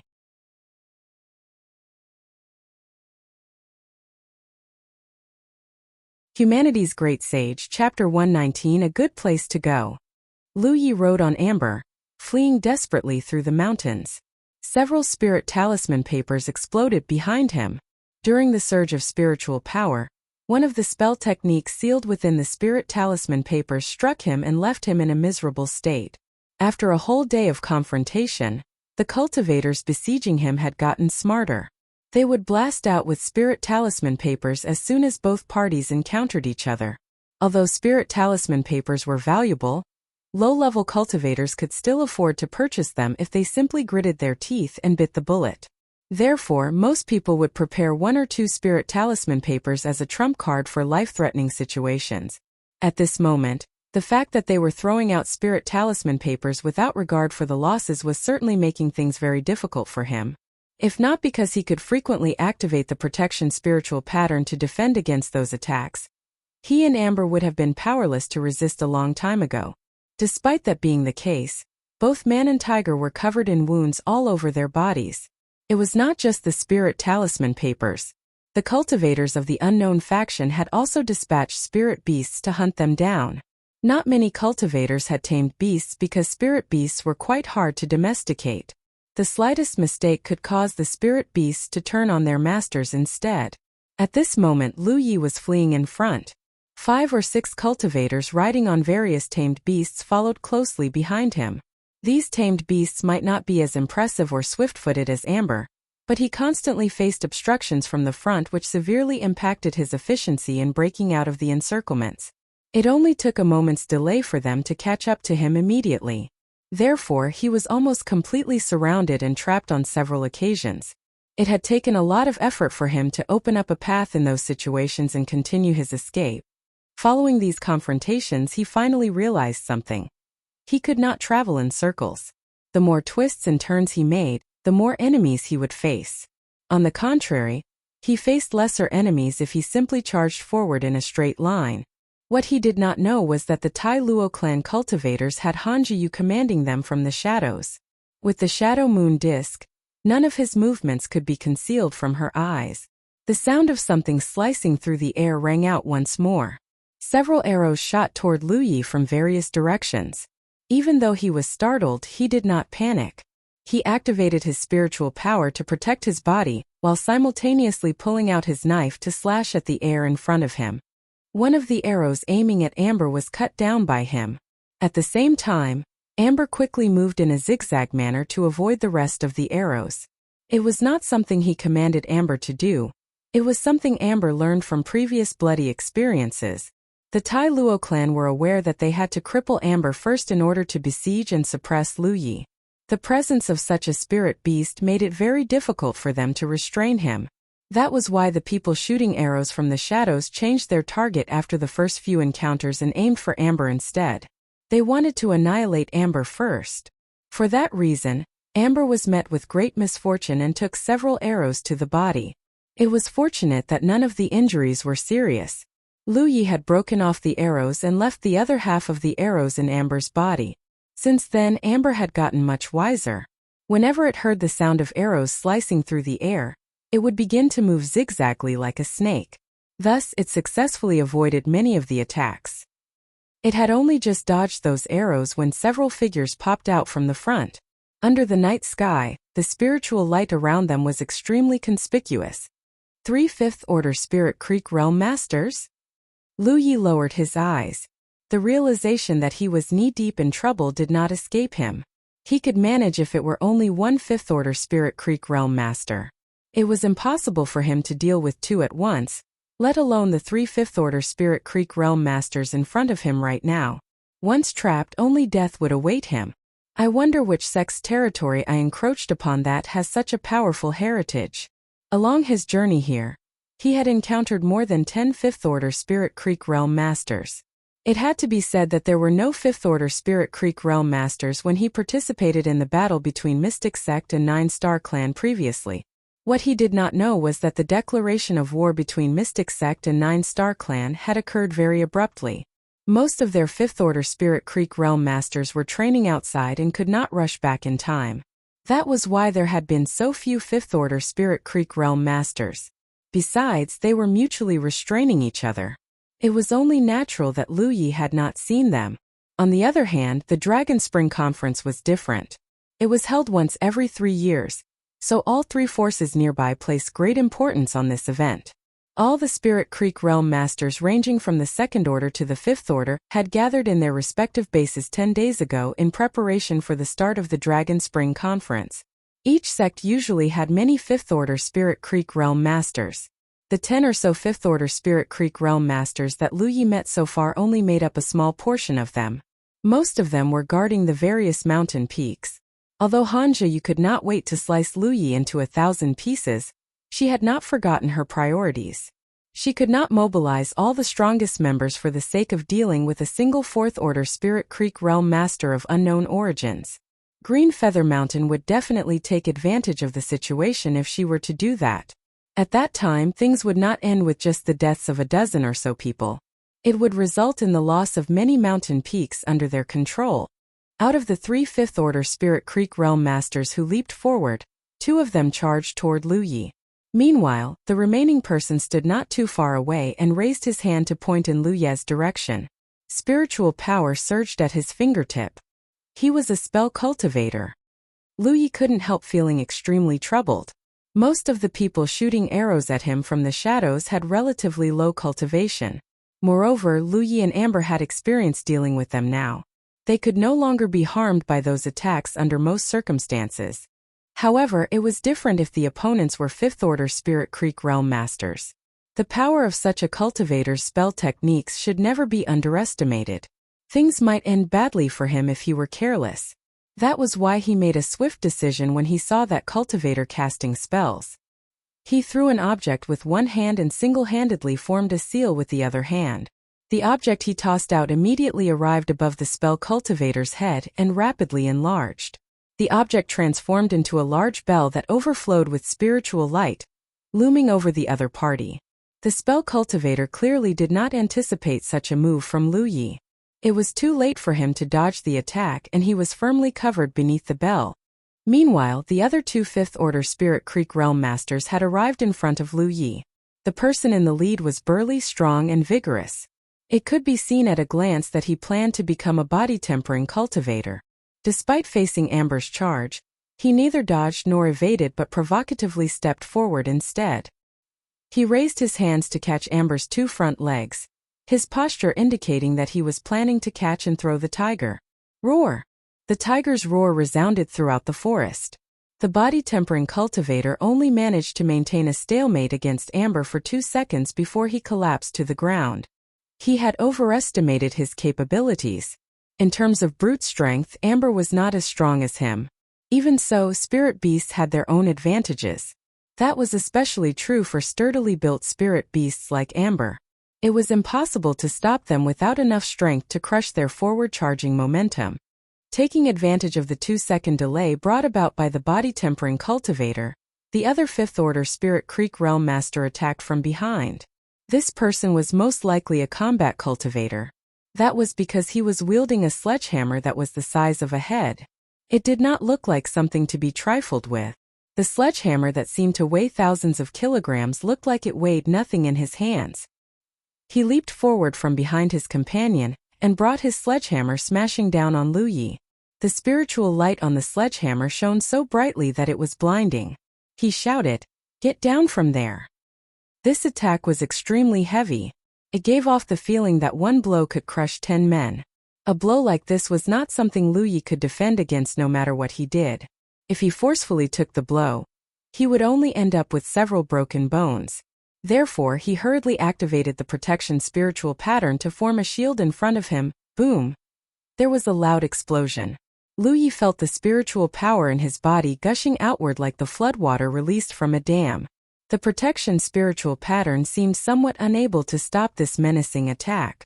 Small cracks appeared along the spiritual pattern. 3 seconds later, the spiritual pattern shattered apart. It was his first time meeting somebody who could break his protection spiritual pattern in one blow. It had to be said that even Dong Shuyi, who was a 7th Order Spiritual Creek Realm Master, had failed to do that. It would seem that the protection spiritual pattern was more adept at defending against spell techniques. In contrast, it had a weaker defense against pure brute force attacks. The protection spiritual pattern might have been broken, but it had deflected most of the impact from the blow. When the sledgehammer came down, Amber's body slumped from the impact and its front legs crouched slightly. On the other hand, Lu Yi fell backward from being struck by the sledgehammer. If he had not hastily brought his knife up in front of him, his chest would have been crushed flat. He was about to fall off the tiger's back. At a critical moment, a small hand suddenly emerged to grab him by the belt and pull him back. It was Yi, who had been hiding inside Amber's body all this while. There was nothing much she could do to help during a fight, so she had kept herself hidden all this while. Appearing and saving him at this time was a stroke of genius. His mouth was filled with the taste of metal. In addition, his chest and shoulders were incredibly sore. It was clear that he had been injured. A blow like that was not easy to block completely. At this moment, he was rejoicing over the fact that he had used his Bell Spirit artifact to restrain the 5th Order Spirit Creek Realm spell cultivator. If all 3 of his opponents joined forces against him, he would most likely die here. The body-tempering cultivator climbed up from the ground and retreated several hundred meters, watching Lu Yi warily. Similarly, the combat cultivator also backed away several thousand meters. He held his sledgehammer with both hands, looking very solemn. If one were to look carefully, one could see that his hands holding the sledgehammer were trembling hard. The attack just now was the result of his full strength. It was a heavy burden on his body.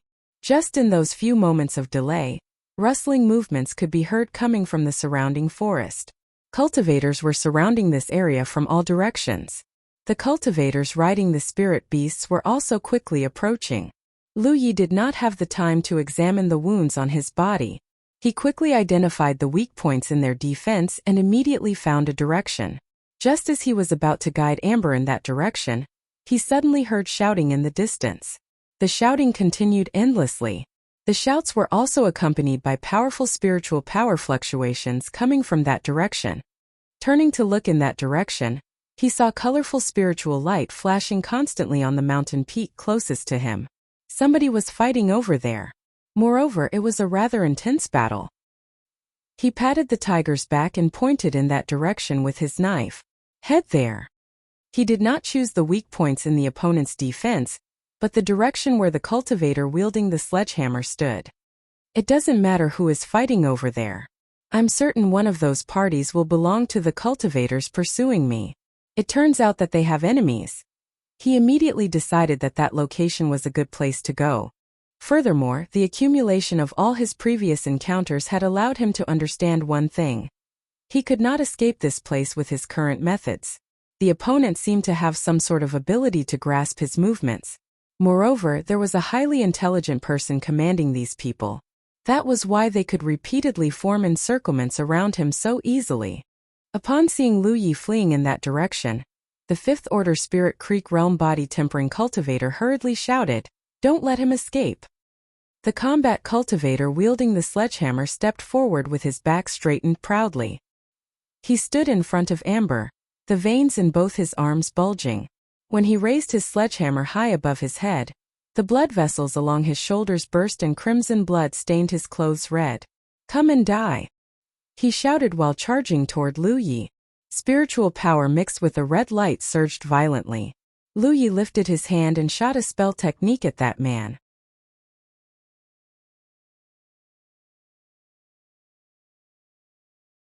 Humanity's Great Sage. Chapter 120. Reinforcements from Green Feather Mountain. The combat cultivator could barely keep his rage in check as his eyes throbbed. This scoundrel is skilled in spells. How could I have been so careless? Still, he adamantly stood his ground, choosing not to evade, but instead, he channeled every ounce of spiritual power he could muster and swung his hammer forward. Boom. Star. The impact saw him being hurtled through the air before crashing to the ground with his chest bloodied and charred. Amber leaped over the fallen cultivator with Lu Yi on his back, who bent down and gave a finishing blow with sharp edge, fully activated to make sure that his enemy was dead. The morbid crunch of steel gnashing through flesh and viscera elicited a blood fountaining out of the wound, but Amber did not stop. The magnificent animal bounded off into the distance before Lu Yi could ascertain that his enemy was really dead. "There he is. Quick!" a voice screamed from behind, followed by the shrill whistle of an arrow that plunged into the darkness, missing him completely. Lu Yi could see that he was right, especially seeing how anxious the pursuing mob was. If he had made the mistake of charging at where he thought the mob was weakest, then he might be able to gain a momentary initiative, but it would not be enough to prevent him from being overrun. If anything, that seemed more like a trap that his enemies intentionally set for him. Withdrawing the Bell Spirit artifact allowed the spell cultivator to regain his freedom, and the first thing he did was fire an energy bolt at Lu Yi. But it was too late. Lu Yi was gone. The mounted cultivators gave chase, but after a certain distance, as if they had received orders to not overstretch themselves, the riders stopped, staring at Lu Yi from afar, awash with resentful bitterness.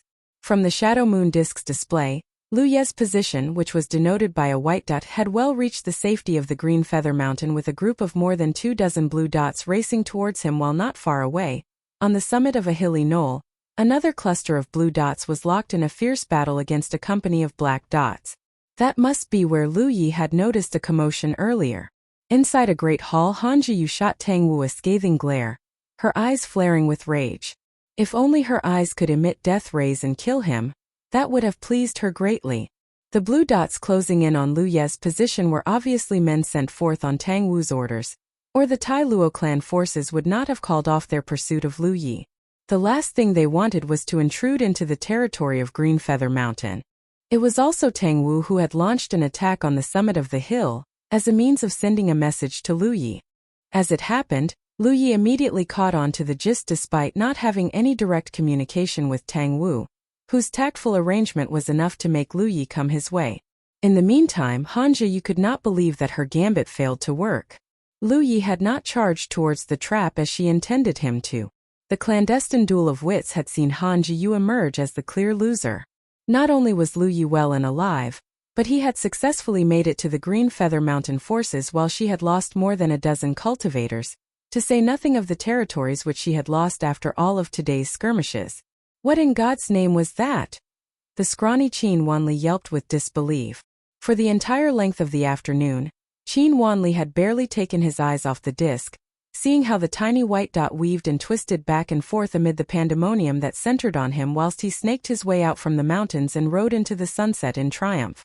Qin Wanli himself could hardly claim similar success even if he were in Lu Ye's shoes.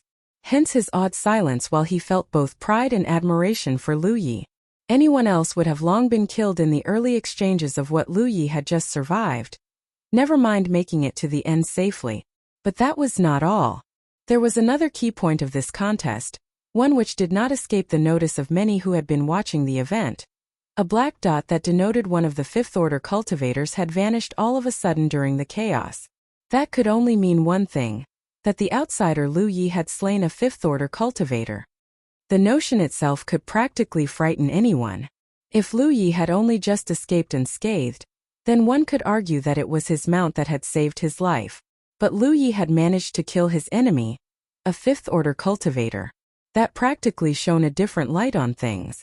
My goodness! Is this fellow a member of some powerful faction or a great family? Qin Wanli mused quietly. What are you doing? Han Jiyu barked at him furiously. Make yourself useful.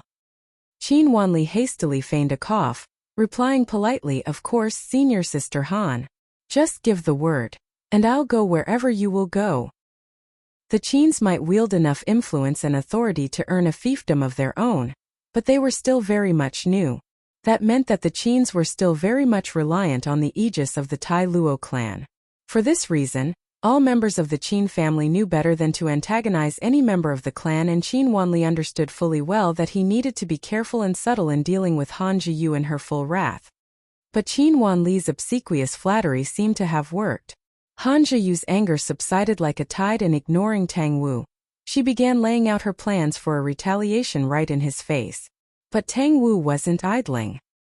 He stole a furtive glance at the disc. The squad of blue dots had formed up on the white dot, meaning that everything had been progressing smoothly for the moment. Meanwhile, Lu Yi found himself surrounded by more than a dozen cultivators.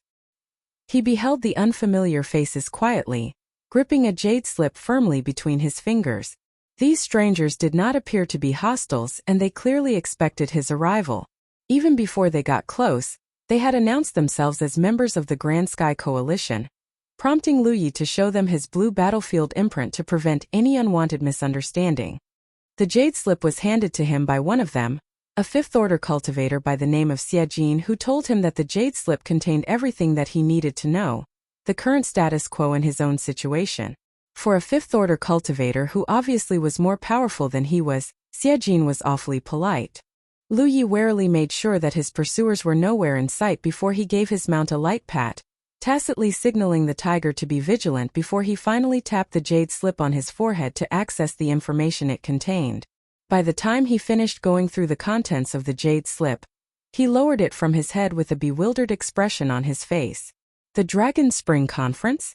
The contest held by 3 powerful factions where the winner would be awarded the chance to enter the Dragon Spring?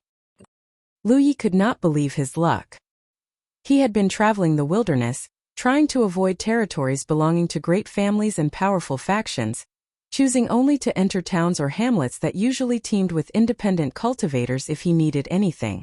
10 days had passed since he last stumbled upon a settlement that was filled with independent cultivators. While he avoided contact with anyone else, he did not realize that this was the venue of the Dragon Spring Conference. His initial decision to travel via the 100 Peaks mountain range was only because this particular area appeared to be his safest way to travel, being the neutral crossroads leading to the territories of the 3 most powerful factions in this locale. Little did he realize that his arrival would cause such a ruckus. That was the same reason that compelled him to choose traveling via the Split Sky Gorge, the border of the fiefdoms held by the Mystic Sect and the Crimson Heart Sect respectively, before the former unified both domains under one single rule. It was a mistake coming here. He should not have chosen the neutral area, which was smack bang in the middle of so many dangerous and powerful parties, with all sides trying to outdo one another, and thus making the place chaotic enough. He should have chosen to travel through territories controlled by the Grand Sky Coalition. He immediately made a mental note about this. And from what he gleaned from information supplied by the magical jade slip, the area in the 100 Peaks mountain range which he had just passed through was well within the Tai Luo clan's circle of influence. That would explain the relentless pursuit by the clan's cultivators. But Lu Yi noticed one more detail. He had rarely seen any fifth-order cultivators before. Yet so many had been popping out of the woodwork lately just to attack him. He could think of one possible explanation. According to the jade slip, he had entered the clan's territory from the back, and the clan had stationed a few of its most powerful cultivators mostly at the front lines where most of the conflicts with the rest of the other factions would be. This was why, as he made a beeline that intersected straight through the entire breadth of the clan's territory, more and more powerful cultivators were roped in to hunt him down. The Shadow Moon Disk was the only reason he could think of behind how easily the Green Feather Mountain forces tracked him down. All 3 factions had 9th-order cultivators garrisoned around the disk, and that allowed them to be aware of his whereabouts no matter how hard he tried to hide. He had the strange feeling that someone had been watching him, especially since the clan's cultivators were able to locate him at every nook and cranny, and the information inside the jade slip confirmed his suspicions. Seeing how everything made sense, Lu Yi was satisfied with the veracity of the information he now received. At any rate, the timely appearance of these riders had thwarted the pursuit of the clan, and that was good enough for Lu Yi to believe that they meant him no ill will. "Come with us, my friend. It's not safe to loiter around here." Xiejin gestured at Lu Yi to follow him. Lu Yi nodded. Very well. Lu Yi dug his heels into his mount's flanks and rode ahead with the escort of cultivators around him. Xiejin struck up a conversation with Lu Yi on the way, and the latter called himself by his alias Yi. Oddly enough, Xiejin did nothing to pry about Lu Ye's provenance and background. It was usual for people inside the Spirit Creek battlefield to not reveal any information about their own background, more so, if the cultivator is a member of a powerful faction or an influential family on a wandering pilgrimage. Cultivators from such distinguished provenance would be sorely mistaken if they started waving the names of their sects or families around like a flag, and think this would bring them convenience. If anything, this would only invite more trouble, or more specifically, attacks by other hostile parties. Having been forewarned by Tang Wu that Lu Yi might be a student from one of the great sects and other militant orders, Xiejin naturally knew how to avoid offending Lu Ye's sensitivities. The company of more than 24 cultivators eventually dispersed slowly as they rode further. The group was made up of cultivators stationed at nearby garrisons and forts, hence with their current mission successfully completed, they would be expected to resume their posts. By the end, only Xie Jin and Lu Yi remained. In the meantime, Han Jiyu, with Qin Wanli assisting her, launched another desperate attack on one of the hills controlled by the Green Feather Mountain forces, piling enough pressure on the Green Feather Mountain forces that the latter had to withdraw and give up the hill that they had just captured not so long ago. But luckily enough, they managed to prevent many casualties and wounded men. Xie Jin and Lu Yi made it through a couple of mesas and mounds before they reached a brightly lit glen. A hive of activity with cultivators in the hundreds and even thousands scuttling back and forth among scores of tents and canopies. Seated atop the back of his tiger, Lu Yi beheld the large campsite and spied that many of the cultivators were injured and hurt. Even from his spot, he could make out the assortment of painful groans and cries from inside the tents and canopies that never stopped wafting into the air rank with the stench of blood and sweat. This must be the field infirmary, Lu Yi realized. The spot where all cultivators who were wounded from the skirmishes at the front lines were brought to heal and recuperate. Lu Yi rode to the campsite and eyes began to pan his way. "Splendid performance just now, my friend," a voice hooted cheerily. Some began giving him applauding whistles. Female cultivators started to bat their eyelashes coquettishly at him. Lu Yi was flabbergasted by the warm welcome the wounded cultivators threw at him. "Everyone has heard about what you did, my friend. You're a hero right now." Xie Jin grinned at him. Only now did Lu Yi understand what was going on here. Xie Jin led Lu Yi ahead until they reached a tent. "Have a rest here, junior brother. I'll have someone tend to your wounds in just a while," he said. "All right. Thanks." As much as Lu Yi wanted to decline the offer, he did not want to sound impolite and ungrateful. His wounds weren't too bad, and after his few near brushes with death, he had since developed a greater endurance to pain. But the same could not be said for his mount Amber. The Tai Luo clan cultivators had been trying to incapacitate him in their attempts to prevent Lu Yi from escaping. They rained him with spells and spirit talisman attacks, to say nothing of the arrows and bolts they managed to wound him with, despite Lu Ye's best efforts to parry and deflect them away. "I'll leave you to rest then," said Xie Jin. He was about to turn around and leave, but he stopped short. "Ah yes, I nearly forgot." He retrieved a storage bag from inside his pockets as he spoke.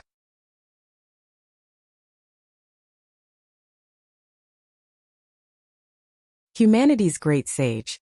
Chapter 121, Soothing and Comfort.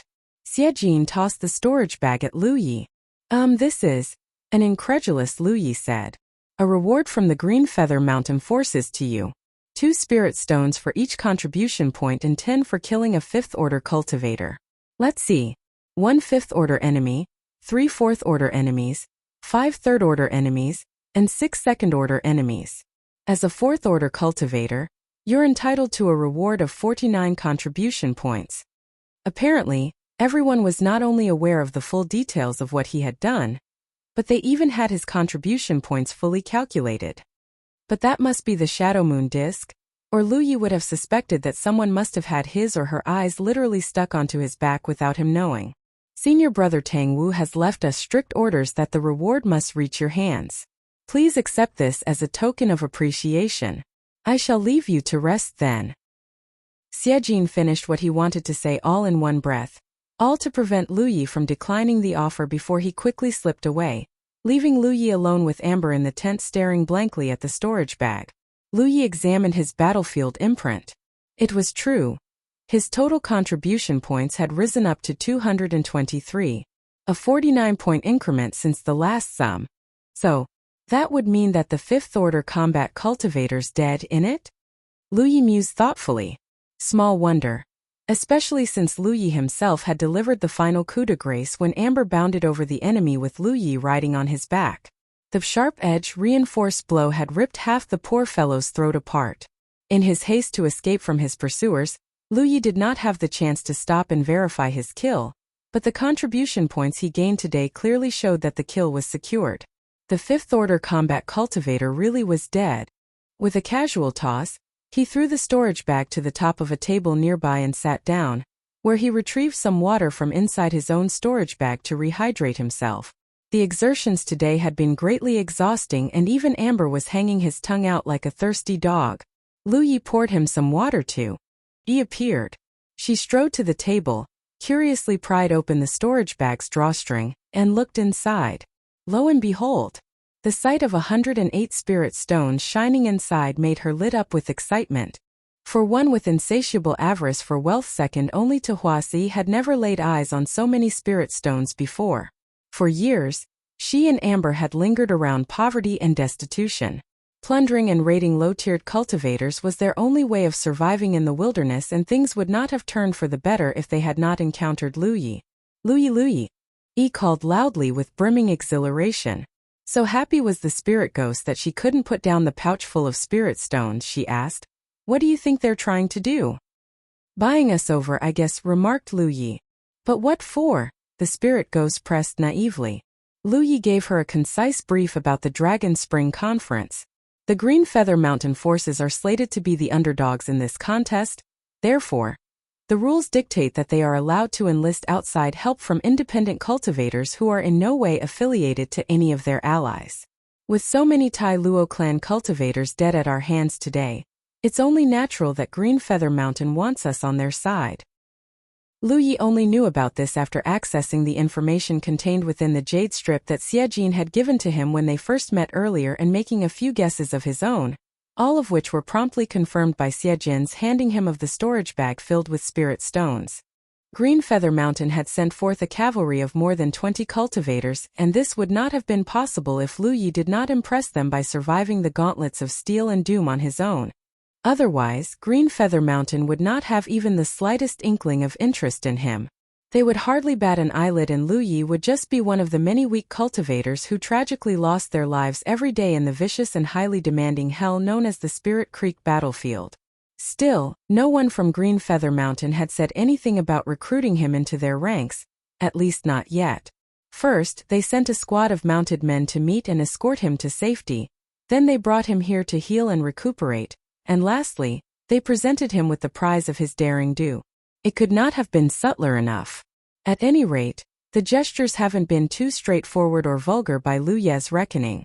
Tengwu, Luyi murmured the name Xiejin told him about. "I guess he must be the 9th order cultivator that leads Green Feather Mountain." "Well, if that's the case," said Yi dryly now that she had had a clearer picture of the status quo, "what do you think we should do?" "What do you think?" Luyi threw the question back to her. Yi peered at the storage bag she cradled in her hand and placed it on the table carefully. "If it's too dangerous, maybe we should just walk away. We're talking about being caught in the middle of a 3-way battle royale? Talk about a hell of a mess." "Well, things might not be as bad as they sound," Luyi grinned. "Only 2nd to 5th order cultivators are allowed to join this conference. So as long as we make sure we're not being outnumbered by more than one 5th order enemy, it should be fine." "Wait, that means you're ready to say yes?" Yi gasped, her head tilting quizzically. "I mean to say good night." That elicited a round of muffled giggles from Yi before she got up and looked at the entrance of the tent and yelped, "Someone's coming." She quickly discorporated and went back inside Amber. The chirping voice of a woman called from outside. "Yi, are you still up, junior brother?" "Yes, I am. Come in, please." The flap opened and a young woman came inside. She looked like she was Yi's age, although more shapely than she was. Luyi just couldn't neglect the fact of how bosomy her chest was. She wore a headscarf on top of her head, donning a garb that looked more like an apron if not for the fact that it was mottled with blood spatters. A medical cultivator of the Green Feather Mountain forces. She bore an uncanny resemblance to Wuxia, who was also similarly dressed when Luyi encountered her in a town. Unfazed, the young woman smiled at Luyi. Something about her demeanor told Luyi that she was on orders to come and tend to him. "I'm one of Green Feather Mountain too. My name's Mu Ling." "Oh." Luyi got up at once and bowed. "Nice to meet you, senior sister." "I'm here to see to your wounds, junior brother," said the bright medical cultivator as she strode to a corner and began rummaging through her storage bag. "I'm fine, senior sister. But my mount's rather the worse for wear. Can you take a look at him?" said Luyi. "I'm afraid I'm still gonna examine you, junior brother. Senior brother Tang Wu has expressly stressed that I must make sure that you're okay," said Mu Ling as she swiveled around. Not wanting to sound ungrateful, Luyi could only oblige. Fortunately, He really wasn't hurt much, and it only took a couple of minutes to dress most of the superficial wounds he suffered. The only injury worth noting was the internal wound incurred during his bout against the Fifth-Order combat cultivator. But with the blow greatly mitigated by Lu Ye's protection spiritual pattern, Mu Ling did not have much trouble treating him. Finally, after making sure that Lu Ye's injuries were all seen to, Mu Ling turned her attention to Amber. She carefully removed the bolts and arrows jutting out of the tiger's hide before applying some healing salve and herbs. That took the better parts of almost 2 hours before Mu Ling's work here was done. She said her farewells and left, but not before leaving a pair of healing pills for both Lu Yi and Amber. Lu Yi knew better than to decline the kind offer. As soon as Mu Ling was gone, he swallowed one, giving the other to Amber. Reappeared.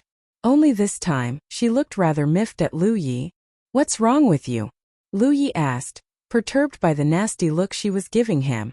But he refused to respond. "What the hell is going on?" Lu Yi yelped incredulously. "Humph." Yi averted her eyes, peeved and distant. Lu Yi reached for the side of her face, his hand caressing her supple skin as he lifted her chin. "Come on, what's wrong?" Yi vanished again, withdrawing back into Amber with a quick, "Someone's coming." The flap of the tent folded sideways to admit another young woman with a curvy figure. Amid a strange whiff of fragrance that lingered around her as she drifted across the tent, she sidled close and cooed into his ears, "Time to tend to those wounds of yours, junior brother." Wait. Jay just now." Lu Yi gasped, utterly at loss for words. That was just the first part of the process. "Now get on your bed," she ordered curtly. Lu Yi could not believe it. Heavens, are they really that serious about us? He wondered to himself. That they needed 2 healers to make sure I'm okay? But I'm not really hurt anyway. The female cultivator wasn't too amused to see Lu Ye's hesitation. "Get on the bed, please," she pressed again impatiently. What's wrong with her? In a bad mood? Lu Yi thought at that moment. But before he could say no, the female cultivator pushed him and kept him pinned down on the bed before she began stripping his tunic. She ran a slender finger through the firm curves of his hardened chest playfully, staring at him with a dreamy look. "Impressive, junior brother. Look at how strong you are." She caressed the dreadful scars on every inch of his taut flesh. Men who survived great battles are just so irresistible. Something is terribly wrong. Lu Yi got up at once before the young woman's hands could skim on his body further, and seized her wrist. Senior sister, are you sure you're a Green Feather Mountain medical cultivator?" She gave him a naughty and kittenish wink. "Medical cultivators deal with injuries to your body. I'm here to provide soothing and comfort to your mind." Wait a minute. Wasn't this one of the female cultivators who were batting their eyelashes at me? Lu Yi recognized her at last. She's not some ruddy medical cultivator. Lu Yi refused to let go. Grimacing at the situation, he urged, "I'm injured and I could do with some rest, senior sister." "So what if you're injured?" countered the female cultivator. "Life is short. We take what we can while we still can. Carpe diem. Heaven forbid, we could be dead by this time tomorrow. So it's wise to spend each day like it's our last." Lu Yi could barely take his eyes off the generous curve of her bosom and bobbed his head. "Can't contradict you there, senior sister." Then he felt it. The weight of Yi's and Amber's stares bearing down on him. Lu Yi looked up again and there were both of them, giving him angry and nasty looks. Yi looked like she was going to blow a gasket. She thrust a finger at the female cultivator and Amber lunged. The next few seconds were utter pandemonium inside the tent before the female cultivator scrambled out, spewing litanies of curses and expletives between every breath. If only she knew how lenient Amber had been, or she could have been dead. The inside of the tent looked like the aftermath of a cyclone, with the bed utterly collapsed. Lu Yi sat on the ground with Yi towering over him imperiously. "Oh, you found yourself unable to contradict her, eh?" Well, what she said made sense. In what way? In how inviting her generous offer was, Lu Yi answered cryptically, not forgetting to hold up his hands in front of his chest to emphasize how enticing the female cultivator's womanly charms were. He peered at her own chest, and that infuriated her. With a final howl of total frustration, she vanished back into Amber. That left Lu Yi and Amber both tossing blank stares at each other. At last, Lu Yi decided to look for something to eat. They had barely consumed anything yet, and some Epicurean pleasures would certainly help to satiate those particularly good appetites of them both. He left the tent and found a flaming bonfire where he sat down. He got some animal flesh he had been keeping inside his storage bag and cooked them over the fire. He had only just begun eating when more cultivators appeared. Some of them well and a good many of them hurt. They came bearing gifts. Some offered him more meat while some presented him with some liquor and wine, and every one of them was kind and warm. This was a first for Lu Yi, who had never been showered with such generosity and attention since his arrival into this dimension. But he was somewhat relieved to find that the cultivators did not stay to talk much. They merely came and left whatever they brought, exchanging only some short but friendly greetings. Lu Yi did his best to respond politely to every one of them. Is this the dignified presence that members of great and powerful sects often carry? The cultivators all thought when they took their leave and walked away.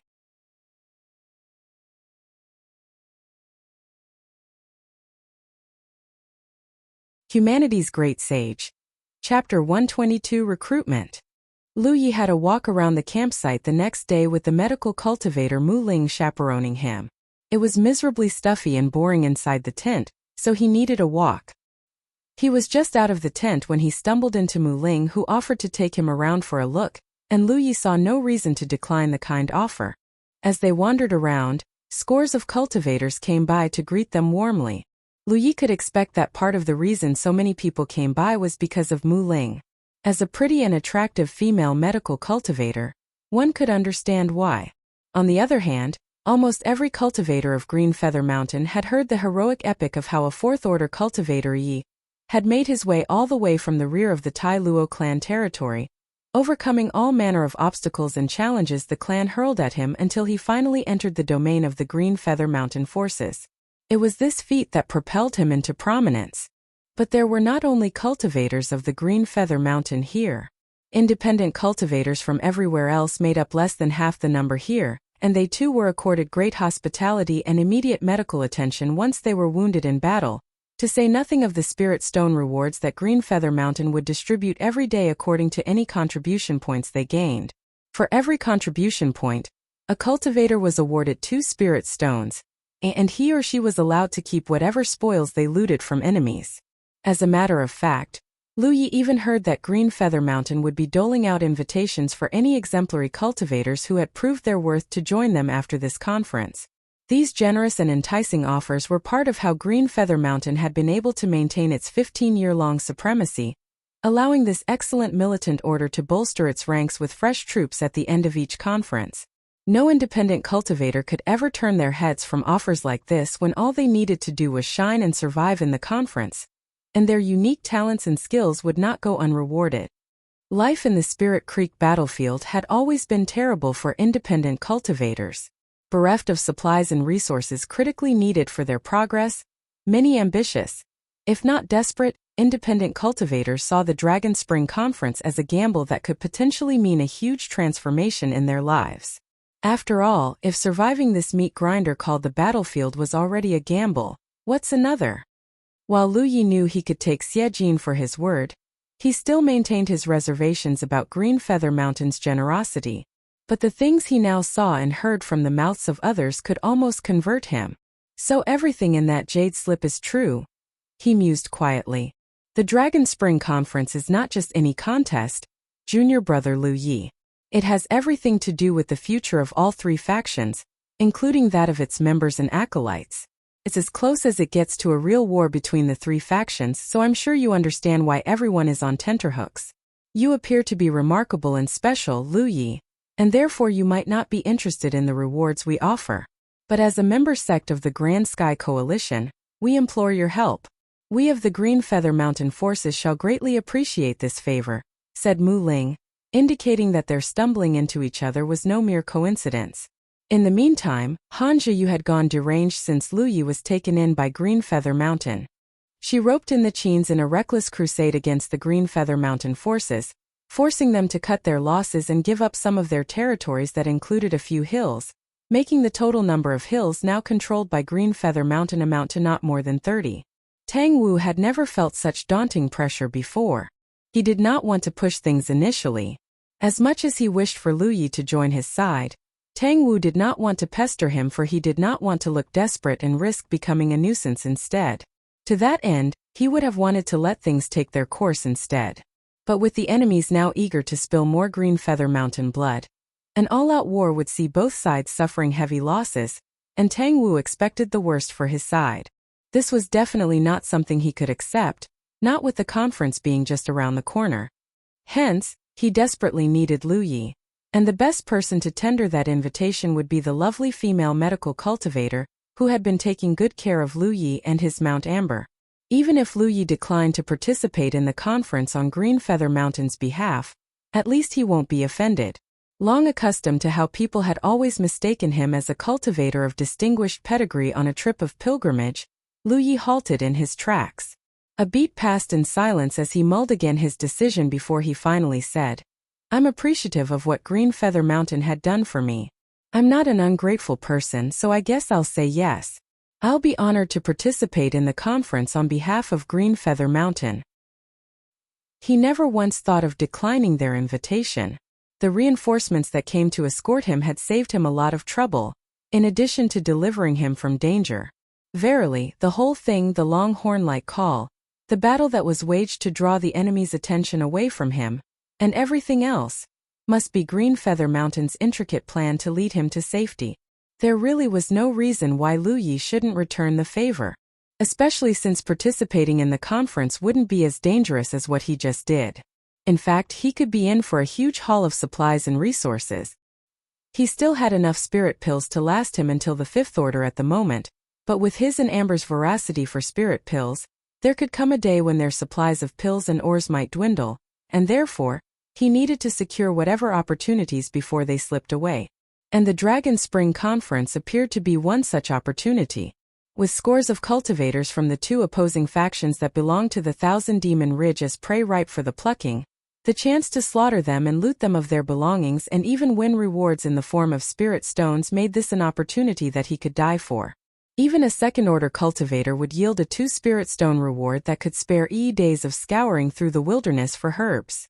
But if he could slay a 5th-order cultivator, then the reward would be 10 spirit stones plus the original 20, making the amount a total of 30. How could Lu Yi ever decline such a prospect? Nay, never in his wildest dreams. That he did not make known his inclination to participate was only because of his injuries. He needed the rest. But he also wanted to see with his own eyes how independent cultivators were treated here. He wanted to make sure that the information he got from the Jade Slip Tang Wu prepared for him was true. But now that he had ascertained the facts and his hosts had laid their cards on the table, Lu Yi felt obliged to accept their offer and agree to the favor. Mu Ling looked rather surprised. "Are you sure, Lu Yi?" She did not expect it to be so easy for Lu Yi to say yes. She thought that Lu Yi might need some persuading, and she had been preparing a litany of reasons and a laundry list of benefits that she hoped would sway him. His saying yes so readily really was not what she expected. Lu Yi nodded. A beaming Mu Ling responded with elation, "I'll speak to senior brother Tang Wu immediately. He'll be pleased to hear this." But I have a request of my own," said Lu Yi suddenly. "Pray tell. You said just now that the conference lasts one entire month? How many days has it been since it began?" "This is the 7th day. I'm afraid that's too long for me. I still have errands to run, so this is my request. I ask that I'm allowed to leave any time I want to," said Lu Yi, articulating his condition very clearly. The last thing he ever wanted in return for participating was to sink or swim with Green Feather Mountain.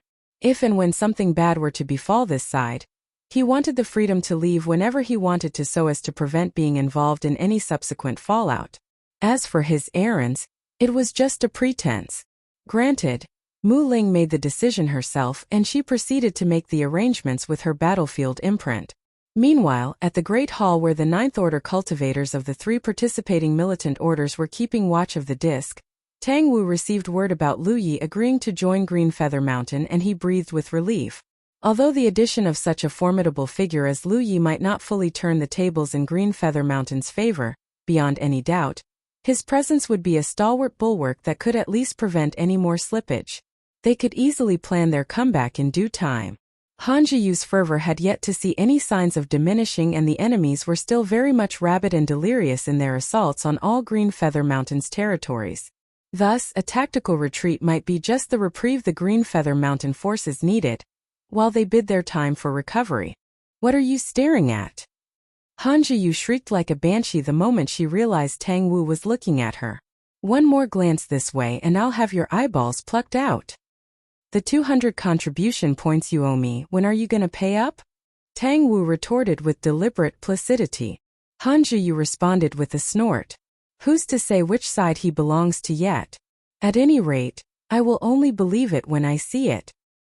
Unreasonable as she always was, Han Zhiyu refused to admit that, being that the tiny wight that was Lu Yi had been inside Green Feather Mountain territory for 2 days, everyone could guess where his loyalties lied by now. But something happened just as night beckoned that wiped that smug grin off her face. The white dot turned blue. "Any more excuses?" Tang Wu asked quietly. "Like I said." Han Zhiyu averted her gaze. "You can say what you want, but I'm not going to believe it until I see it." Even to Ninth Order cultivators, the sum of 200 contribution points was hardly a measly amount at all. Han Zhiyu would never so easily give up her points. As a petty termagant on the opposing side, she felt no scruples at all in being deliberately and willfully petulant. After all, heaven had not yet passed judgment on her, so that would mean that she had managed to exploit a loophole. Tang Wu returned a snort of his own, hardly in a mood for any childish and over-excessive bickering. But Han Zhiyu was not yet quite willing to let go. "Don't you ever for 1 second believe that recruiting this man makes you the winner of this conference. It's a numbers game after all." That made sense. Every hill that has been occupied by either side required men to guard it. Without enough men to hold your territories, they would be recaptured easily.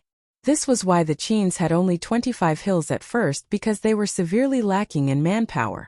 "We'll see then," Tang Wu replied coldly, not wanting to breathe new life into this argument by continuing it.